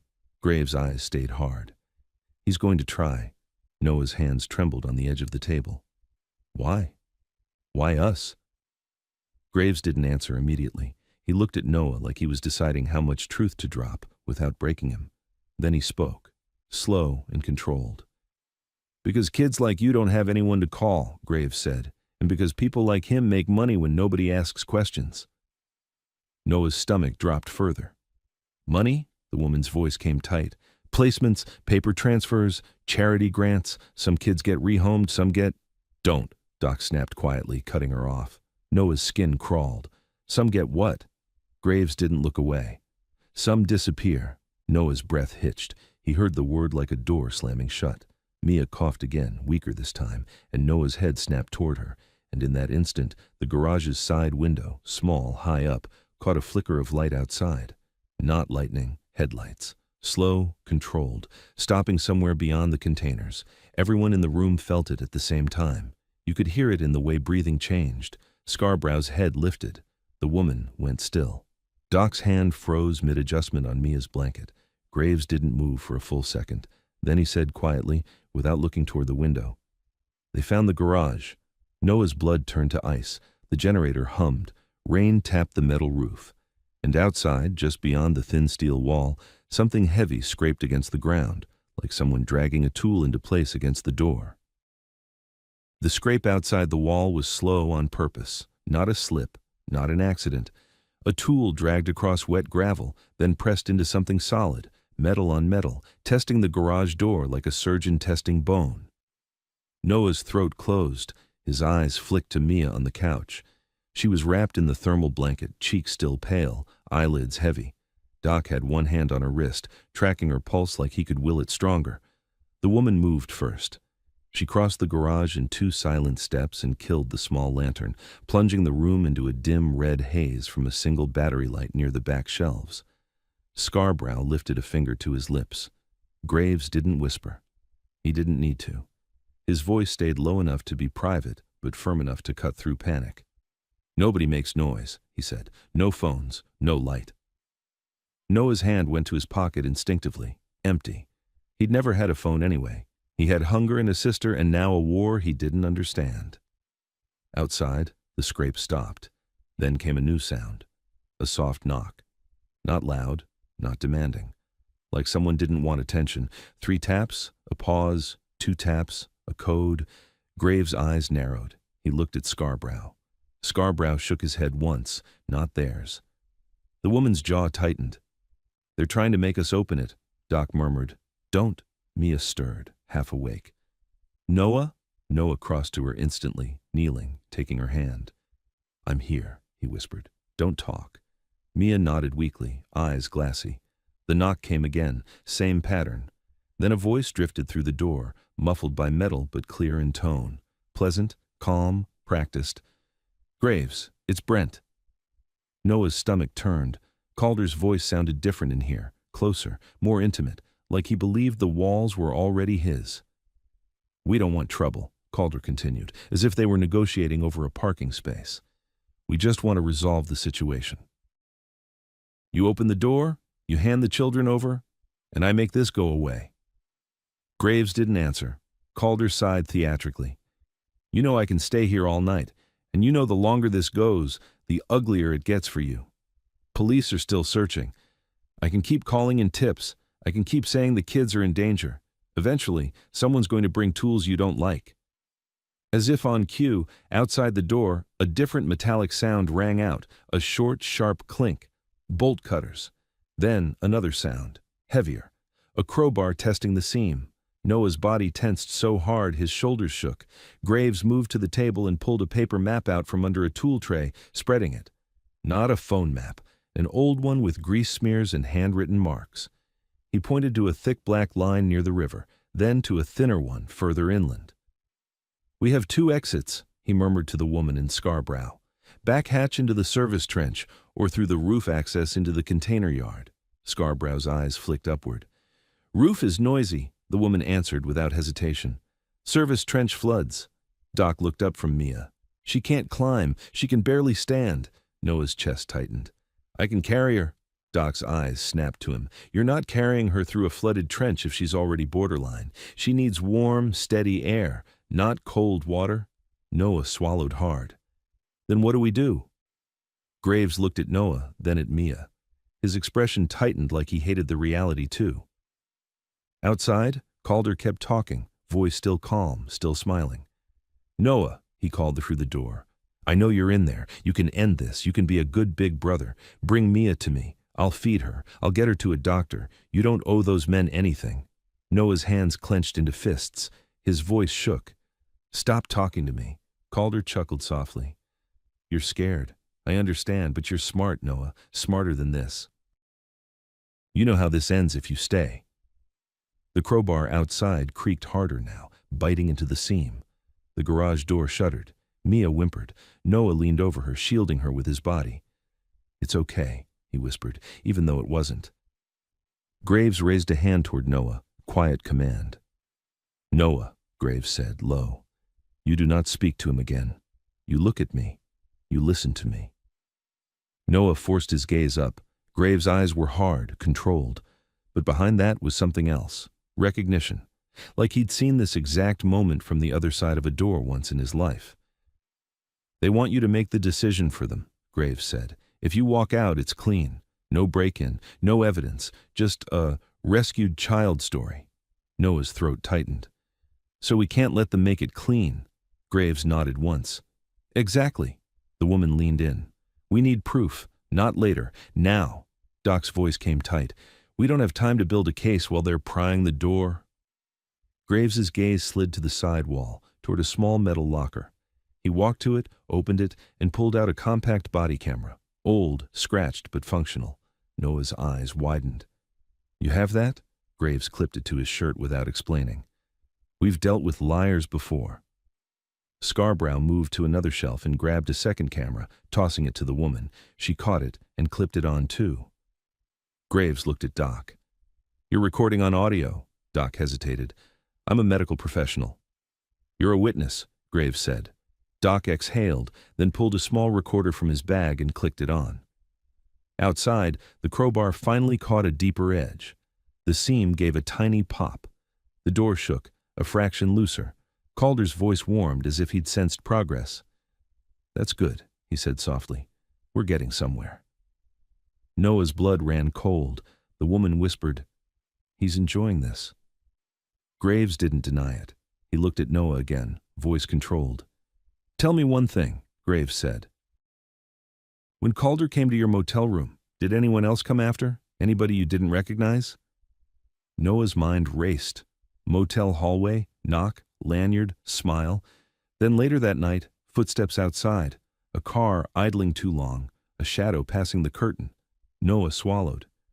"There was a guy," he whispered. "Not Calder. He stood near the ice machine. He kept looking at our door." Graves's jaw tightened. "That's his muscle." Noah nodded, sick. "He had a tattoo on his hand, like a little crown." The woman's eyes sharpened. "Crown tattoo." Scarborough's face hardened. "That's local. That's not a state worker." Graves looked at the map again, thinking fast. "If Crown is here, we're not dealing with paperwork anymore. We're dealing with extraction." Noah's mouth went dry. "Extraction means they'll just take her." "Yes," Graves said. The garage door shuddered again. A hinge squealed. Mia stirred and whispered, "Noah, I'm hungry." Noah's throat tightened so hard he couldn't answer. Doc leaned close to Mia, voice soft. "I know, sweetheart. We're getting you food. Just hold on." Mia's eyes fluttered, then fixed on Noah. "Promise?" Noah swallowed, voice cracked. Promise. Graves's gaze hardened like that promise landed on him too. He stepped to the side door, the one leading to the service trench, and tested the handle. It opened an inch. Cold air pushed in, damp and metallic. He closed it again silently. Then he moved to the far corner and pulled a tarp away from a low hatch in the floor, flush with concrete, almost invisible if you didn't know it was there. Scarborough crouched beside him. You sure? Graves nodded once. Only way she stays warm is if we move fast and keep her covered. Doc's voice went tight. Where does it go? Drain tunnel, Graves said. Runs under the container yard. Comes up 2 blocks away in an old maintenance room. No line of sight, no road access. The woman looked at Mia, calculating. Can she fit? She's small, Doc said, but she's weak. Noah stood. I'll carry her, Doc snapped. No bouncing. Keep her stable. Noah nodded hard, already sliding his arms under Mia carefully, lifting her like she was glass. Mia didn't fight. She just clung weakly to his shoulder, face pressed into leather and thermal foil.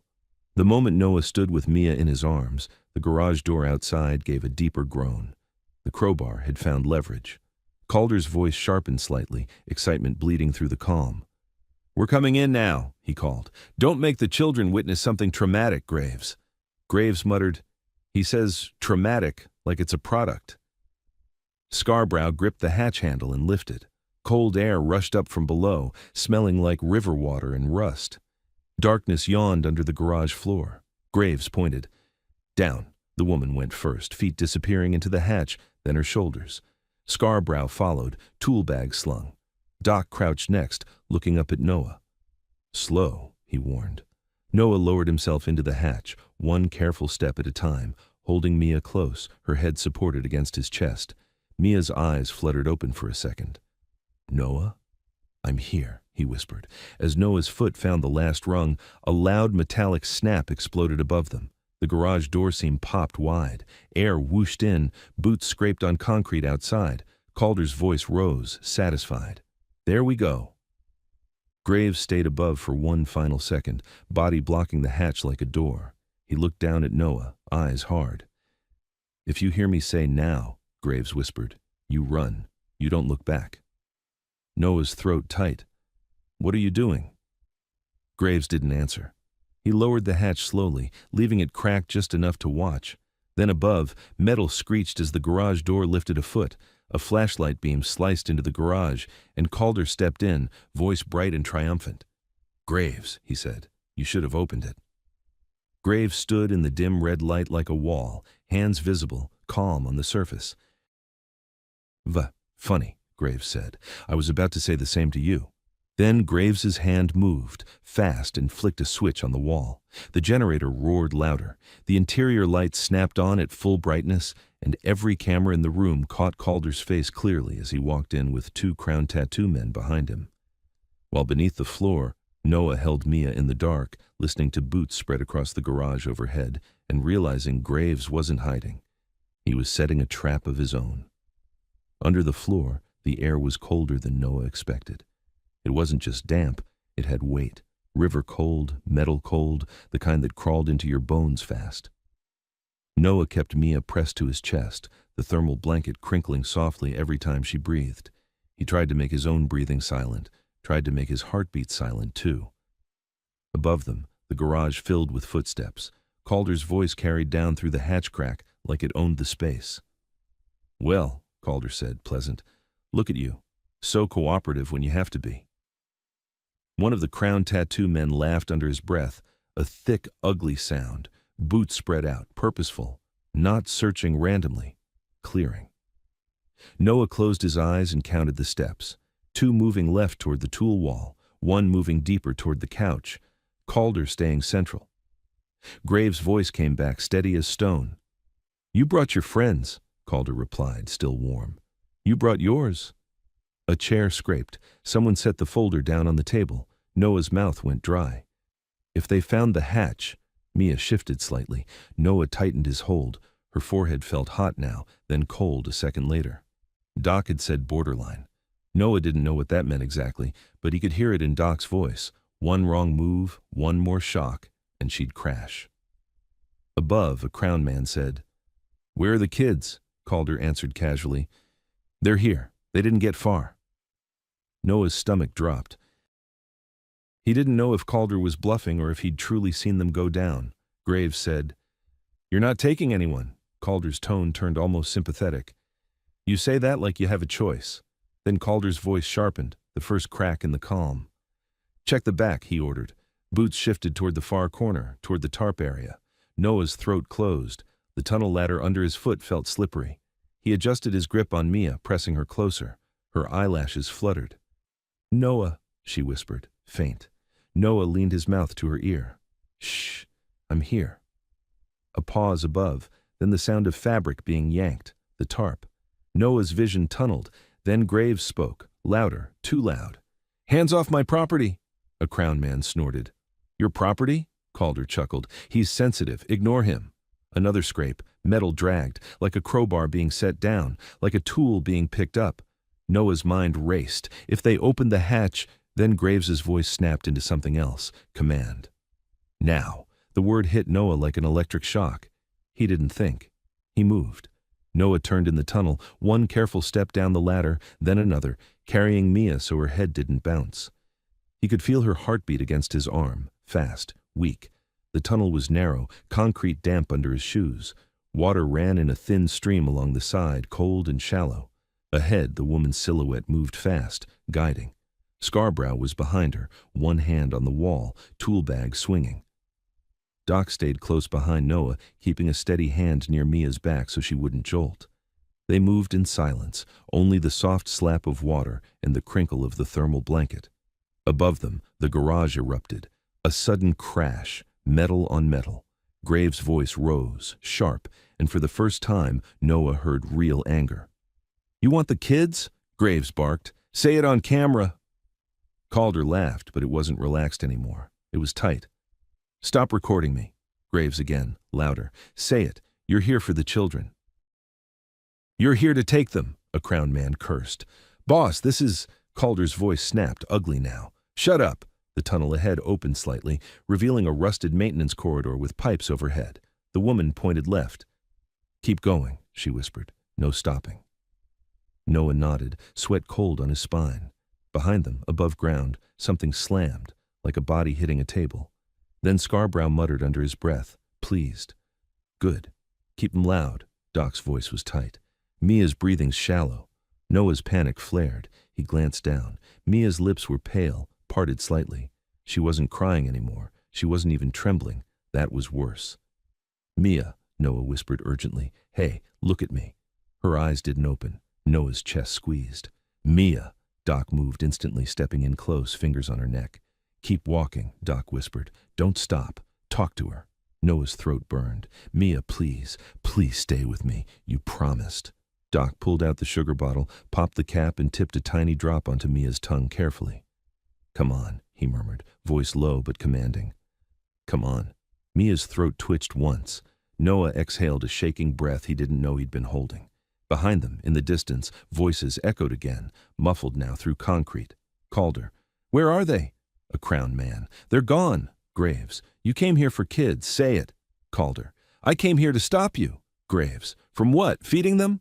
A thud, a sharp inhale. Then Calder's voice, strained, furious, too real. "I'm taking those kids whether you like it or not." The words dropped into the tunnel like poison. Noah's stomach turned, even though Calder was far away now, because the cameras would have caught it, because Graves had forced him to say the part he usually kept hidden under paper. The woman's whisper came tight. "We got it." Scarborough's voice was low. "Now we just need to live long enough to use it." They reached a metal door at the end of the corridor, old green paint peeling. The woman pushed it open. A burst of colder air hit them, carrying the smell of river and open space. They stepped into a maintenance room, dark, cramped, then out through a second door into the container yard 2 blocks away, exactly as Graves had said. The rain was lighter here. The city noise was distant. For a moment, it felt like they'd slipped out of the world. Noah's legs shook from carrying Mia. His arms felt numb, but he didn't put her down. Doc touched Noah's elbow. "We need to get her warm again," he whispered. "Now." The woman looked down the street, scanning. Where's Graves? Scarbrow's jaw tightened. He'll come. Noah's voice cracked. What if he doesn't? Scarbrow didn't answer. He just stared into the dark like he was listening for an engine. Then, faintly, an explosion of noise rolled from far away. Not a gunshot, not a crash. A siren chorus, multiple units converging, and over it, barely audible, a new sound. Motorcycles starting, many of them, like the city itself, was waking up angry. The woman's eyes narrowed. That's not us. Scarbrow's face hardened. That's Calder's backup. Noah's blood went cold. He has bikers? Scarbrow spat. He has hired idiots with wheels. Doc's voice went urgent. We need to move again. The woman pointed to a shadowed path between containers. This way. They started moving. Fast, quiet, Noah carrying Mia, Doc close, Scarbrow scanning. And then Noah saw it. On the wet ground near the container corner, a fresh set of footprints. Not theirs. Bigger, heavier, leading the same direction they were going. Noah stopped mid-step, panic surging. The woman noticed instantly. What? Noah pointed, voice shaking. Someone's already here. Scarbrow crouched, touched the print, then looked up, eyes sharp. Yeah, he whispered. They anticipated the tunnel exit. Doc's jaw tightened. Which means a beam of light snapped on ahead, blinding white between the containers. A voice called out from the light, calm and satisfied. Good, Calder said. Bring the girl to me. Noah's blood turned to ice because Calder wasn't behind them. Calder was in front. And Mia, half conscious in Noah's arms, made a weak sound as if she recognized his voice before Noah did. The light between the containers hit Noah like a wall. He froze mid-step, Mia heavy in his arms, her head rolling weakly against his shoulder. The thermal blanket crackled softly, and that tiny sound felt loud enough to give them away. Calder stood dead center in the beam, rain beating on his clean jacket like it couldn't touch him. Two crown tattoo men flanked him, spaced like security, and behind them, further back in the container lanes, more silhouettes moved into position. Not rushing, not shouting, closing. Calder's smile was small and satisfied, like he'd just watched a plan land exactly where it was supposed to. Good, he said again, calm as a receptionist. Bring the girl to me. Noah's throat closed. He tightened his grip, instinctively turning Mia's face away from the light. Mia made a weak sound, half breath, half whimper. Doc moved in beside Noah instantly, hand hovering near Mia's neck, voice tight and low. She's fading again. If this turns into a chase, she crashes. The woman's eyes flicked across the lanes, scanning angles, exits, distance. We don't chase, she whispered. We cut. Scarbrow stepped forward into the edge of the light without fully exposing himself. His posture was loose, casual, but his eyes were hard. Brent, Scarbrow called, you're really committed to this kidnapping fantasy. Calder didn't even look at Scarbrow at first. His gaze stayed on Mia. She needs medical care, he said. You all are endangering her. Doc's jaw clenched. You're the reason she's like this. Calder finally glanced at Doc, and the smile sharpened. Doctor, he said pleasantly, you're making a bad choice associating yourself with criminals. That'll follow you. Doc didn't flinch. I'm not the one bringing muscle to take a sick kid. Calder shrugged as if it was unfortunate. Everyone brings muscle. You just call yours a motorcycle club. Noah's voice cracked out before he could stop it. Leave her alone. Calder's eyes slid to Noah with practiced softness. Noah, he said gently, like the last few hours hadn't happened. You're exhausted. You're scared. You're doing what you think is right, but you're out of your depth. Noah's hands shook around Mia. Stop acting like you care. Calder's smile didn't move. I do care, he said. That's why I'm here. One of the crown tattoo men behind him shifted, a little impatient. He reached into his pocket and pulled out zip ties again, black plastic loops that looked harmless until you remembered what they did. The woman's voice went icy. Put those away. Calder didn't look at the man, but his tone changed, barely. Not yet, he said. Not yet. Noah felt that like a threat with a schedule. A distant rumble rolled through the yard, multiple engines, not close enough to see yet, but close enough to feel. Scarbrow's face hardened. There's your backup. Calder's smile widened as if he was proud of it. I like being prepared. Noah's mind raced. They were boxed in by containers. Behind them was the maintenance room exit they'd just used, already compromised if Calder was here. To the sides were lanes that led to who knows what, all of them perfect for ambush. Graves wasn't here, and Calder knew it. Calder took one slow step forward, palms open to look harmless. "Hand her over," he said, still calm. "I'll have paramedics on her in 10 minutes. Doc snapped, "You don't get paramedics in 10 minutes out here." Calder tilted his head. "I do." That sentence landed heavy, like he had resources Noah couldn't even imagine. Mia stirred in Noah's arms. Her eyes fluttered open and found the light. Found Calder's face. Her body tensed weakly, fear rising even through exhaustion. "Noah." Noah's chest tightened so hard he couldn't breathe. "Don't look," he whispered. "Just hold on." Calder heard her voice and softened his expression instantly. It was a performance, but it was smooth enough to fool people who wanted to believe. "Mia," he said kindly. "You're okay. I'm here." Mia's lips trembled. She didn't answer. She pressed her face deeper into Noah's shoulder like she could hide inside him. Calder's smile thinned for a fraction. Then he made a small gesture, 2 fingers to the side. The crown tattoo man with the zip ties started moving, angled wide to circle. The other crown man mirrored him on the opposite lane. They were trying to flank. The woman stepped in front of Noah without hesitation, body turned sideways so she could watch both lanes at once. "Nobody touches them." Calder exhaled like he was tired. "You keep forcing me to be the bad guy." Scarborough laughed low. "You don't need help with that." Calder's gaze flicked past Scarborough to the darkness behind them, listening. The engine rumble grew louder, more bikes approaching. Then another sound joined it, sirens, faint but real, coming from the direction of the main roads. Doc's eyes narrowed. "You called them too." Calder didn't deny it. He just smiled. "It's a missing children case," he said. "It would be irresponsible not to." Noah felt bile rise. "You keep saying that like you didn't cause it." Calder's voice stayed even. "'Cause what? You stole. You ran. You got involved with violent men. I reported risk. That's my job." The woman's voice sharpened. "Your job is trafficking with paperwork." Calder's smile vanished for the first time, just a flash. His eyes hardened. "Careful," he said quietly. "Say things you can prove." Scarborough answered, "We can." Calder's gaze snapped toward Scarborough. "No," he said. "You think you can?" Then Calder looked back at Noah and spoke in a new tone, confidential, almost friendly, like he was giving Noah a way out. "Noah, you can be a hero here," he said. "You can stop this. You walk to me with Mia. You tell the police you were afraid.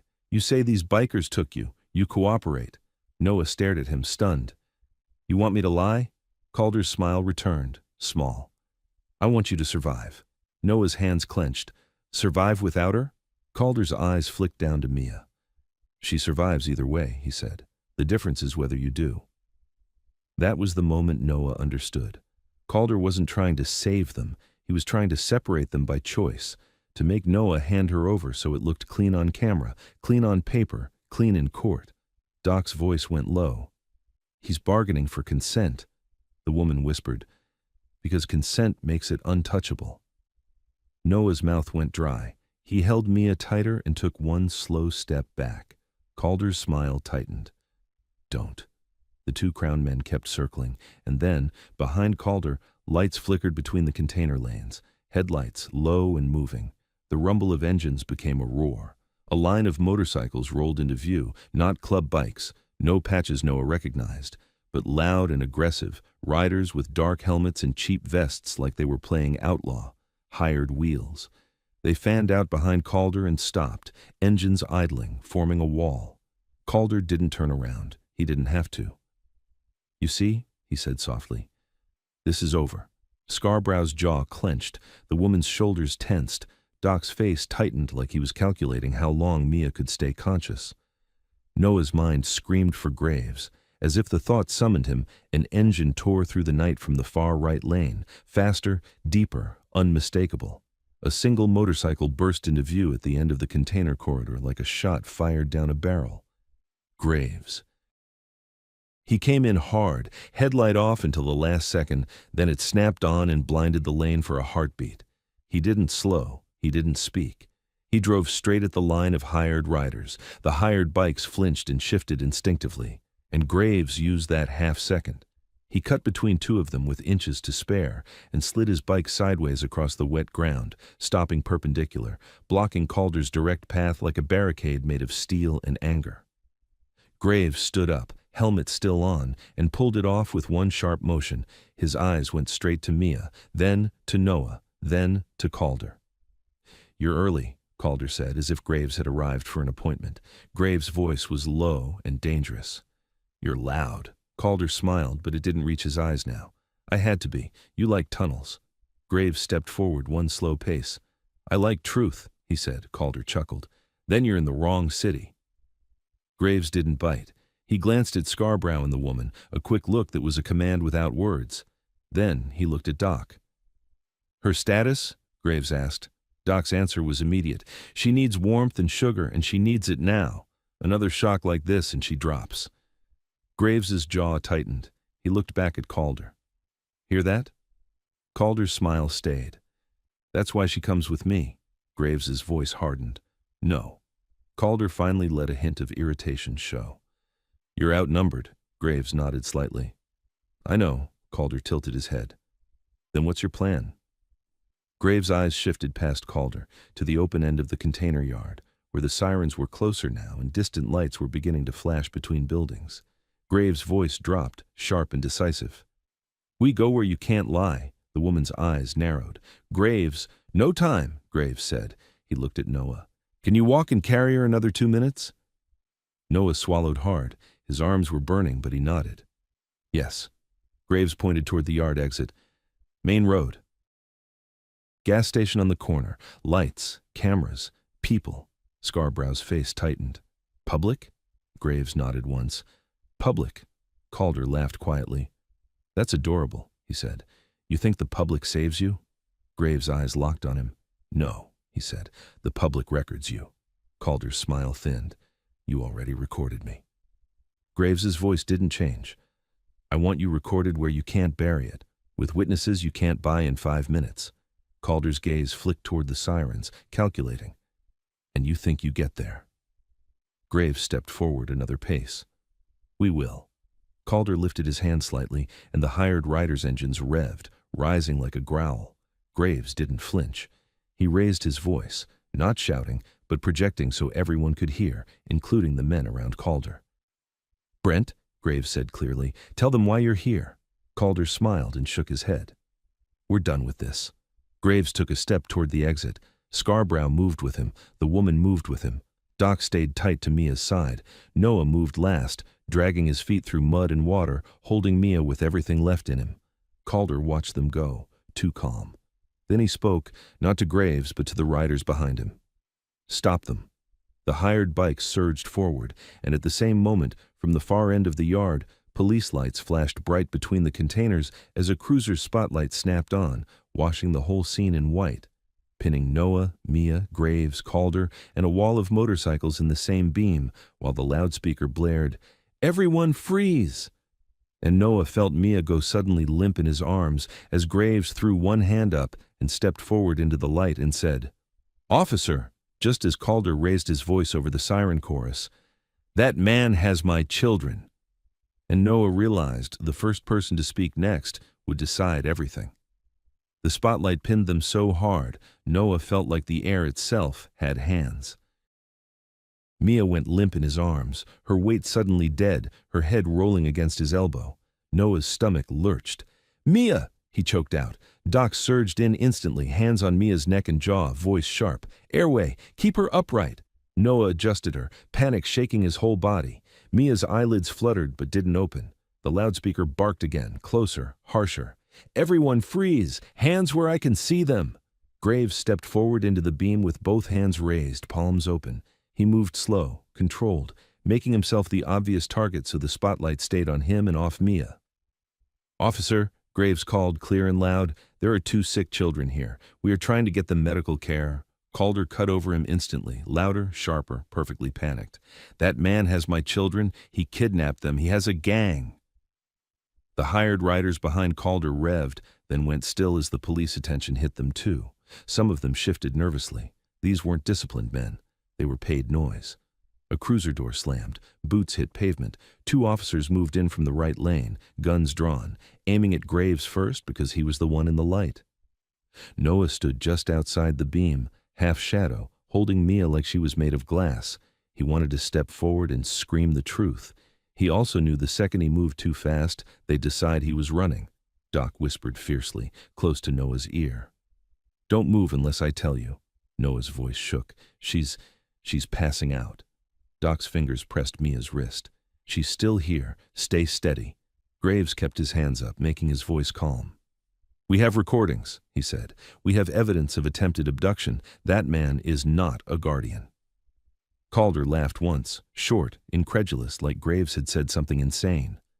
"Evidence?" Calder shouted to the officers. "He's a biker. He's lying. The boy stole bread, assaulted my staff, and they ran. My office reported them missing." The nearest officer snapped, "Everyone on the ground, now!" Graves didn't drop. He stayed standing, hands raised. "If I go on the ground, the kids get separated," he said, controlled. "That's what he wants." The officer's jaw tightened. "On the ground." Calder took a slow step toward the officers, folder held up like a holy book. "I have paperwork," he said, voice trembling with manufactured urgency. "Emergency custody transfer, temporary placement. I'm authorized to take them now." The officer closest to Calder glanced at the folder, just a glance, but it was enough for Calder to lean into it. "You see?" Calder pressed. "This is official." Graves's voice snapped, still controlled but sharper. "Officer, that paperwork is forged. He admitted on camera he was taking them whether anyone liked it or not."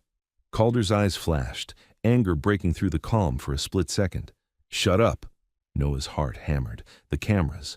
The recording Graves got in the garage, that was real. That could save them.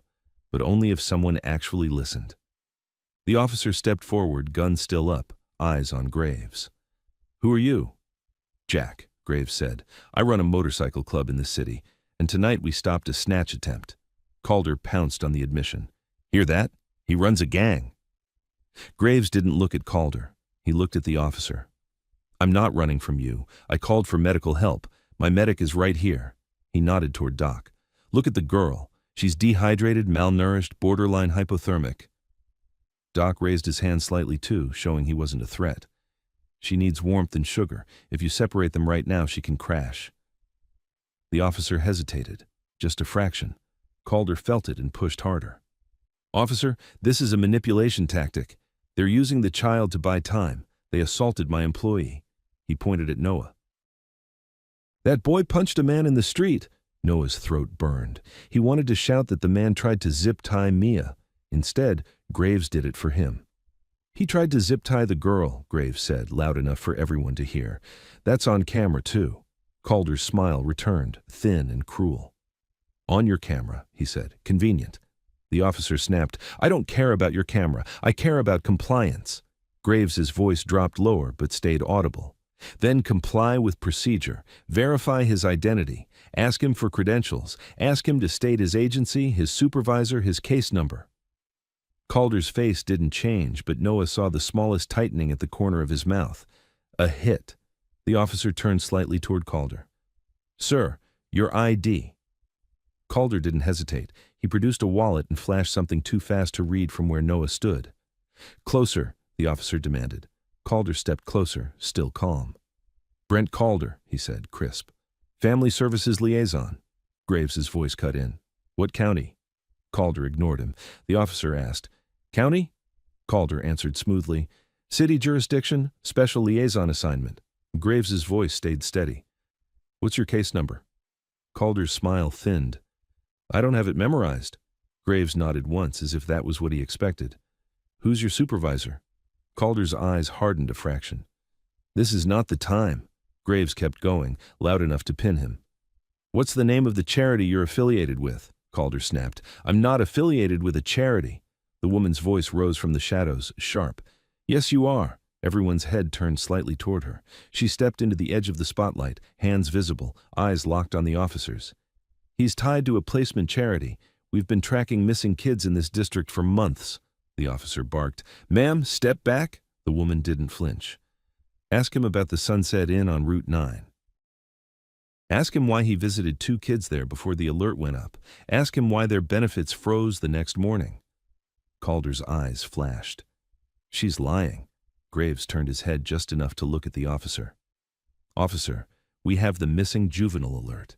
It lists them as maybe with violent motorcycle gang.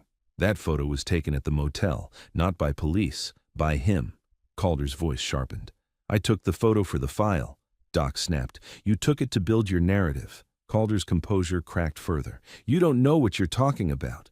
The officer's gaze moved between Graves, Calder, and Mia's limp body in Noah's arms. Noah's arms shook. His muscles were giving out. Doc saw it. Set her on the ground gently, he whispered. Now, I'll keep her warm. Noah lowered Mia carefully onto the wet asphalt, kneeling beside her, wrapping the thermal blanket tighter, pressing his body heat to her side. Mia's lips parted. A weak breath came out. Noah's eyes burned. Mia, please. A second cruiser rolled in, brakes hissing. More officers, more guns. Calder sensed the shift and raised his voice to the new arrivals. They're armed. They abducted 2 children. Graves spoke louder over him, clear, commanding.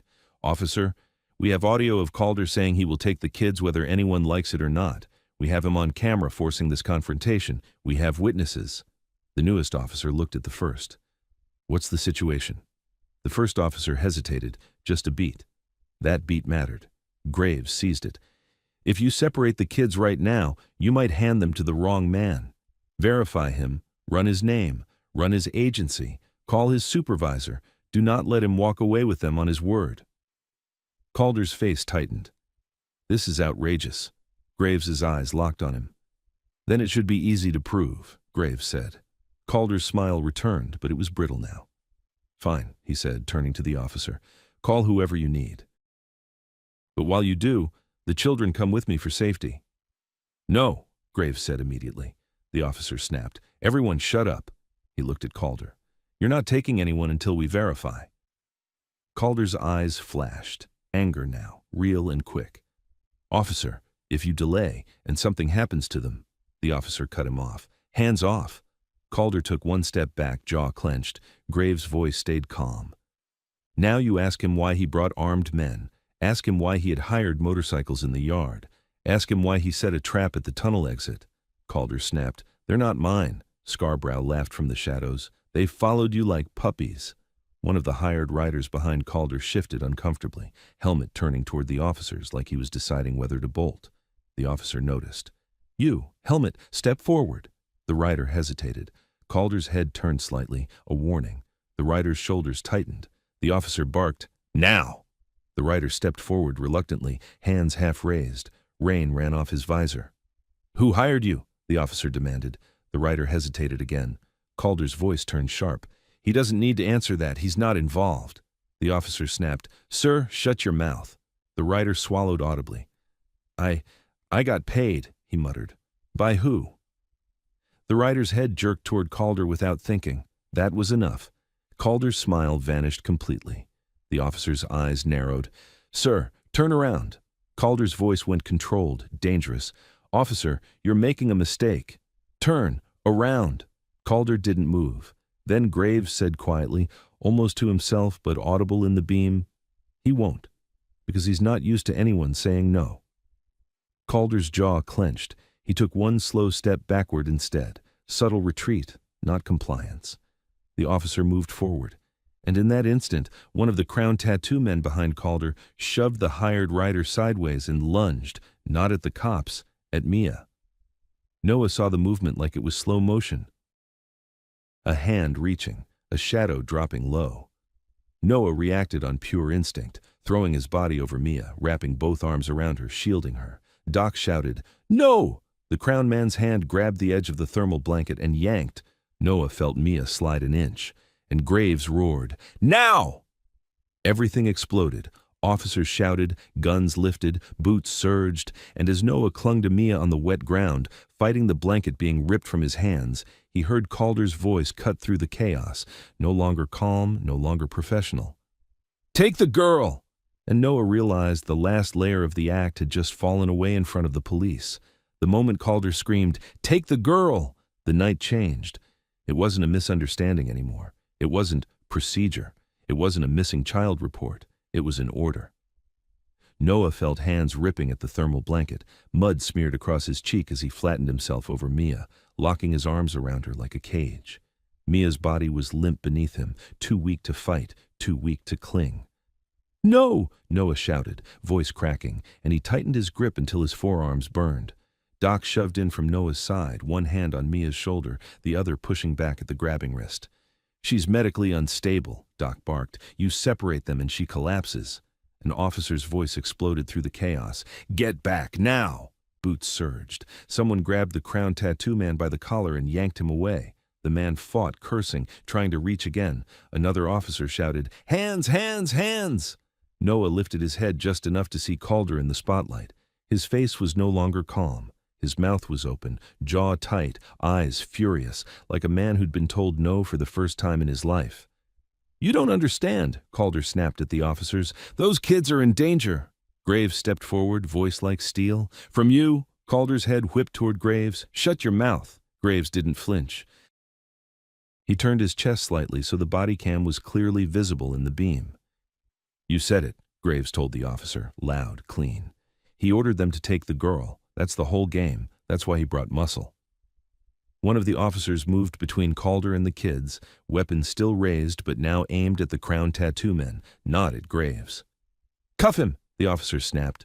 Calder's posture stiffened. "Officer, now!" Calder's hands hovered for one heartbeat like he was deciding whether he could still bully his way out. Then, the officer grabbed his wrist. Calder jerked back. That was all it took. Two officers swarmed him, forcing his arms behind his back. The folder of paperwork hit the wet ground, pages fanning out and sticking to asphalt. Calder's voice rose, sharp and furious. "You're making a mistake. I'm authorized." "Authorized by who?" the officer barked, slamming cuffs on. "Because you don't have a case number, you don't have a supervisor, and you've got hired men trying to grab a child in front of me." The crown tattoo man who'd lunged for Mia tried to back away. An officer caught him and spun him into the side of the cruiser, pinning him. "Don't move." The hired riders started shifting like rats, deciding where the exits were. "Hold!" an officer shouted. "All of you, helmets off, hands up!" One rider bolted. A spotlight snapped after him. Another officer sprinted, tackling him into a puddle so hard, water splashed up like a wave. The scene turned into a hard, bright, ugly truth. Not a rescue, not a custody transfer. An attempted snatch in plain sight. Noah stayed over Mia, shaking, his chest heaving. He didn't trust it yet. He didn't trust the uniforms. He didn't trust anything. Doc knelt beside him, voice tight but focused. "Noah, lift just enough. I need her airway clear." Noah forced himself to move. He shifted off Mia carefully, keeping one arm around her while Doc checked her breathing. Mia's eyes fluttered open for a second, unfocused. Her lips trembled. "Noah?" she whispered. Noah's throat closed. He leaned down, forehead touching hers. "I'm here," he said, and his voice broke on the words. "I'm not leaving you." A paramedic unit finally pushed through the chaos, real this time, lights strobing.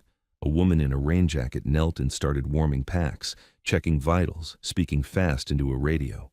Doc spoke to her immediately, crisp and professional, giving the facts like bullets. Dehydration, malnutrition, hypothermia risk, stress collapse. The paramedic nodded once. "We're taking her now." Noah flinched. "No!" Doc grabbed Noah's shoulder, grounding him. "You go with her," he said. "You keep your hand on her the whole time, you hear me?" Noah looked at the paramedic, desperate. "He comes with her," Doc said firmly. "He's her only stable contact right now." The paramedic hesitated, then nodded. "Fine, but we move." They lifted Mia onto a stretcher. Mia tried to reach for Noah weakly. Noah grabbed her hand instantly, fingers locking. "I'm here," he repeated. "I'm right here." As they wheeled her toward the ambulance, Noah looked back once. Calder was on his knees by the cruiser, cuffed, face twisted in rage. Rain ran down his cheeks like tears he didn't deserve. An officer picked up Calder's folder with gloved hands, flipping the top page once, then holding it up to another officer. "That stamp's fake," the second officer muttered. Calder shouted, straining against the cuffs, voice cracking with fury. "You can't do this. You have no idea who you're protecting." Graves stepped closer, calm now, almost cold. "We know exactly who we're protecting," he said. "Two kids." Calder's eyes burned into Noah. "You did this," he spat. "You'll regret it." Noah didn't answer, because for the first time all night, the fear wasn't louder than everything else. For the first time, Calder looked small.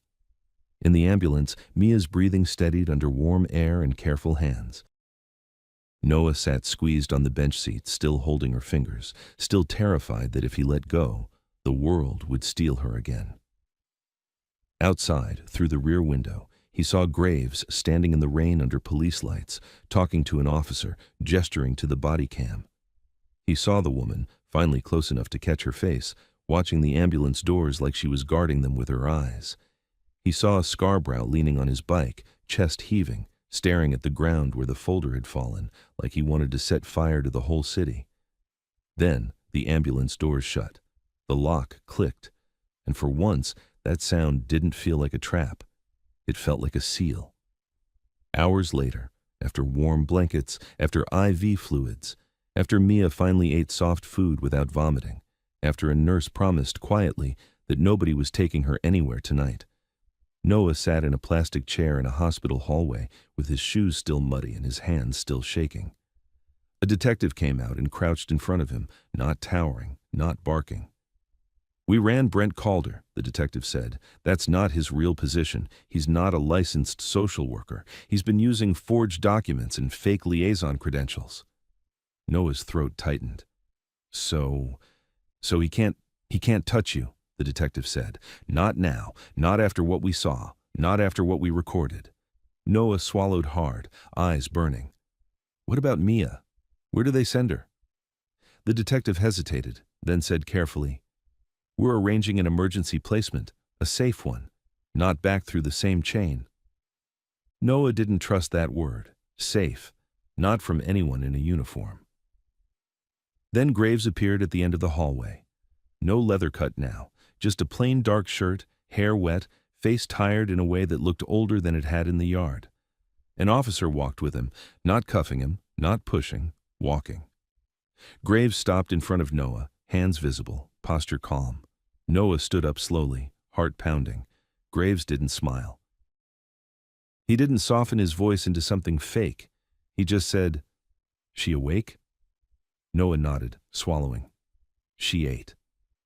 Graves exhaled once, like he'd been holding that breath since the alley. "Good." The detective cleared his throat. "This man's recordings are going into evidence. His statement matches yours. The medical report supports neglect, and Calder's people made a move in front of officers." Noah stared. Evidence, statement, matching. Words that finally sounded like they mattered. The detective continued. "We also found ties between Calder and a non-profit that's been flagged in 2 other counties. We're expanding the investigation." Noah's knees went weak. He grabbed the back of the chair. Graves looked at Noah, eyes hard but steady. "You did what you had to," he said. "Now you do the next thing. You tell the truth every time they ask it." Noah nodded, voice barely there. "Okay." A nurse stepped out of Mia's room and nodded at Noah. "You can go in." Noah moved toward the door, then paused, turning back once. Graves was still there, watching, like he was standing guard without admitting it. Noah hesitated. "Why did you help us?" Graves's jaw tightened. For a second, he looked like he wouldn't answer. Then he said quietly, "Because nobody helped me." Noah's throat closed again. He went into Mia's room. Mia was propped up in bed, cheeks less pale, a small cup of applesauce on the tray. The thermal blanket was gone, replaced with clean hospital sheets. She looked tiny in the big bed. When she saw Noah, her eyes filled. "Noah," she whispered. Noah crossed the room and took her hand. "I'm here." Mia squeezed his fingers. Are we safe now?" Noah looked at her, and for the first time he didn't force a lie. He didn't say, "always." He didn't say, "forever." He said the only true thing he had. "Tonight," Noah whispered. "Yes." Mia's shoulders relaxed like her body finally believed it. Her eyes drifted half-closed. On the chair beside the bed was something that hadn't been there earlier. A small child-sized helmet, scuffed but cleaned with a strip of tape across the front and a name written in block letters, MIA. Noah stared at it confused. Mia's voice came sleepy. "The man, with the motorcycles. said it was mine. Noah's throat tightened. He sat down carefully, still holding her hand. Mia's eyelids lowered, her breathing slowed, and as she fell asleep, Noah realized he wasn't listening for footsteps outside the door anymore. Not because the world had become kind, because somewhere down the hall, a man like Graves was still awake, still watching the corridor, making sure nobody walked in with a lanyard and a smile. Noah sat there until his hands stopped shaking, and for the first time in a long time, he didn't count crumbs in his head. He just listened to his sister breathe. End.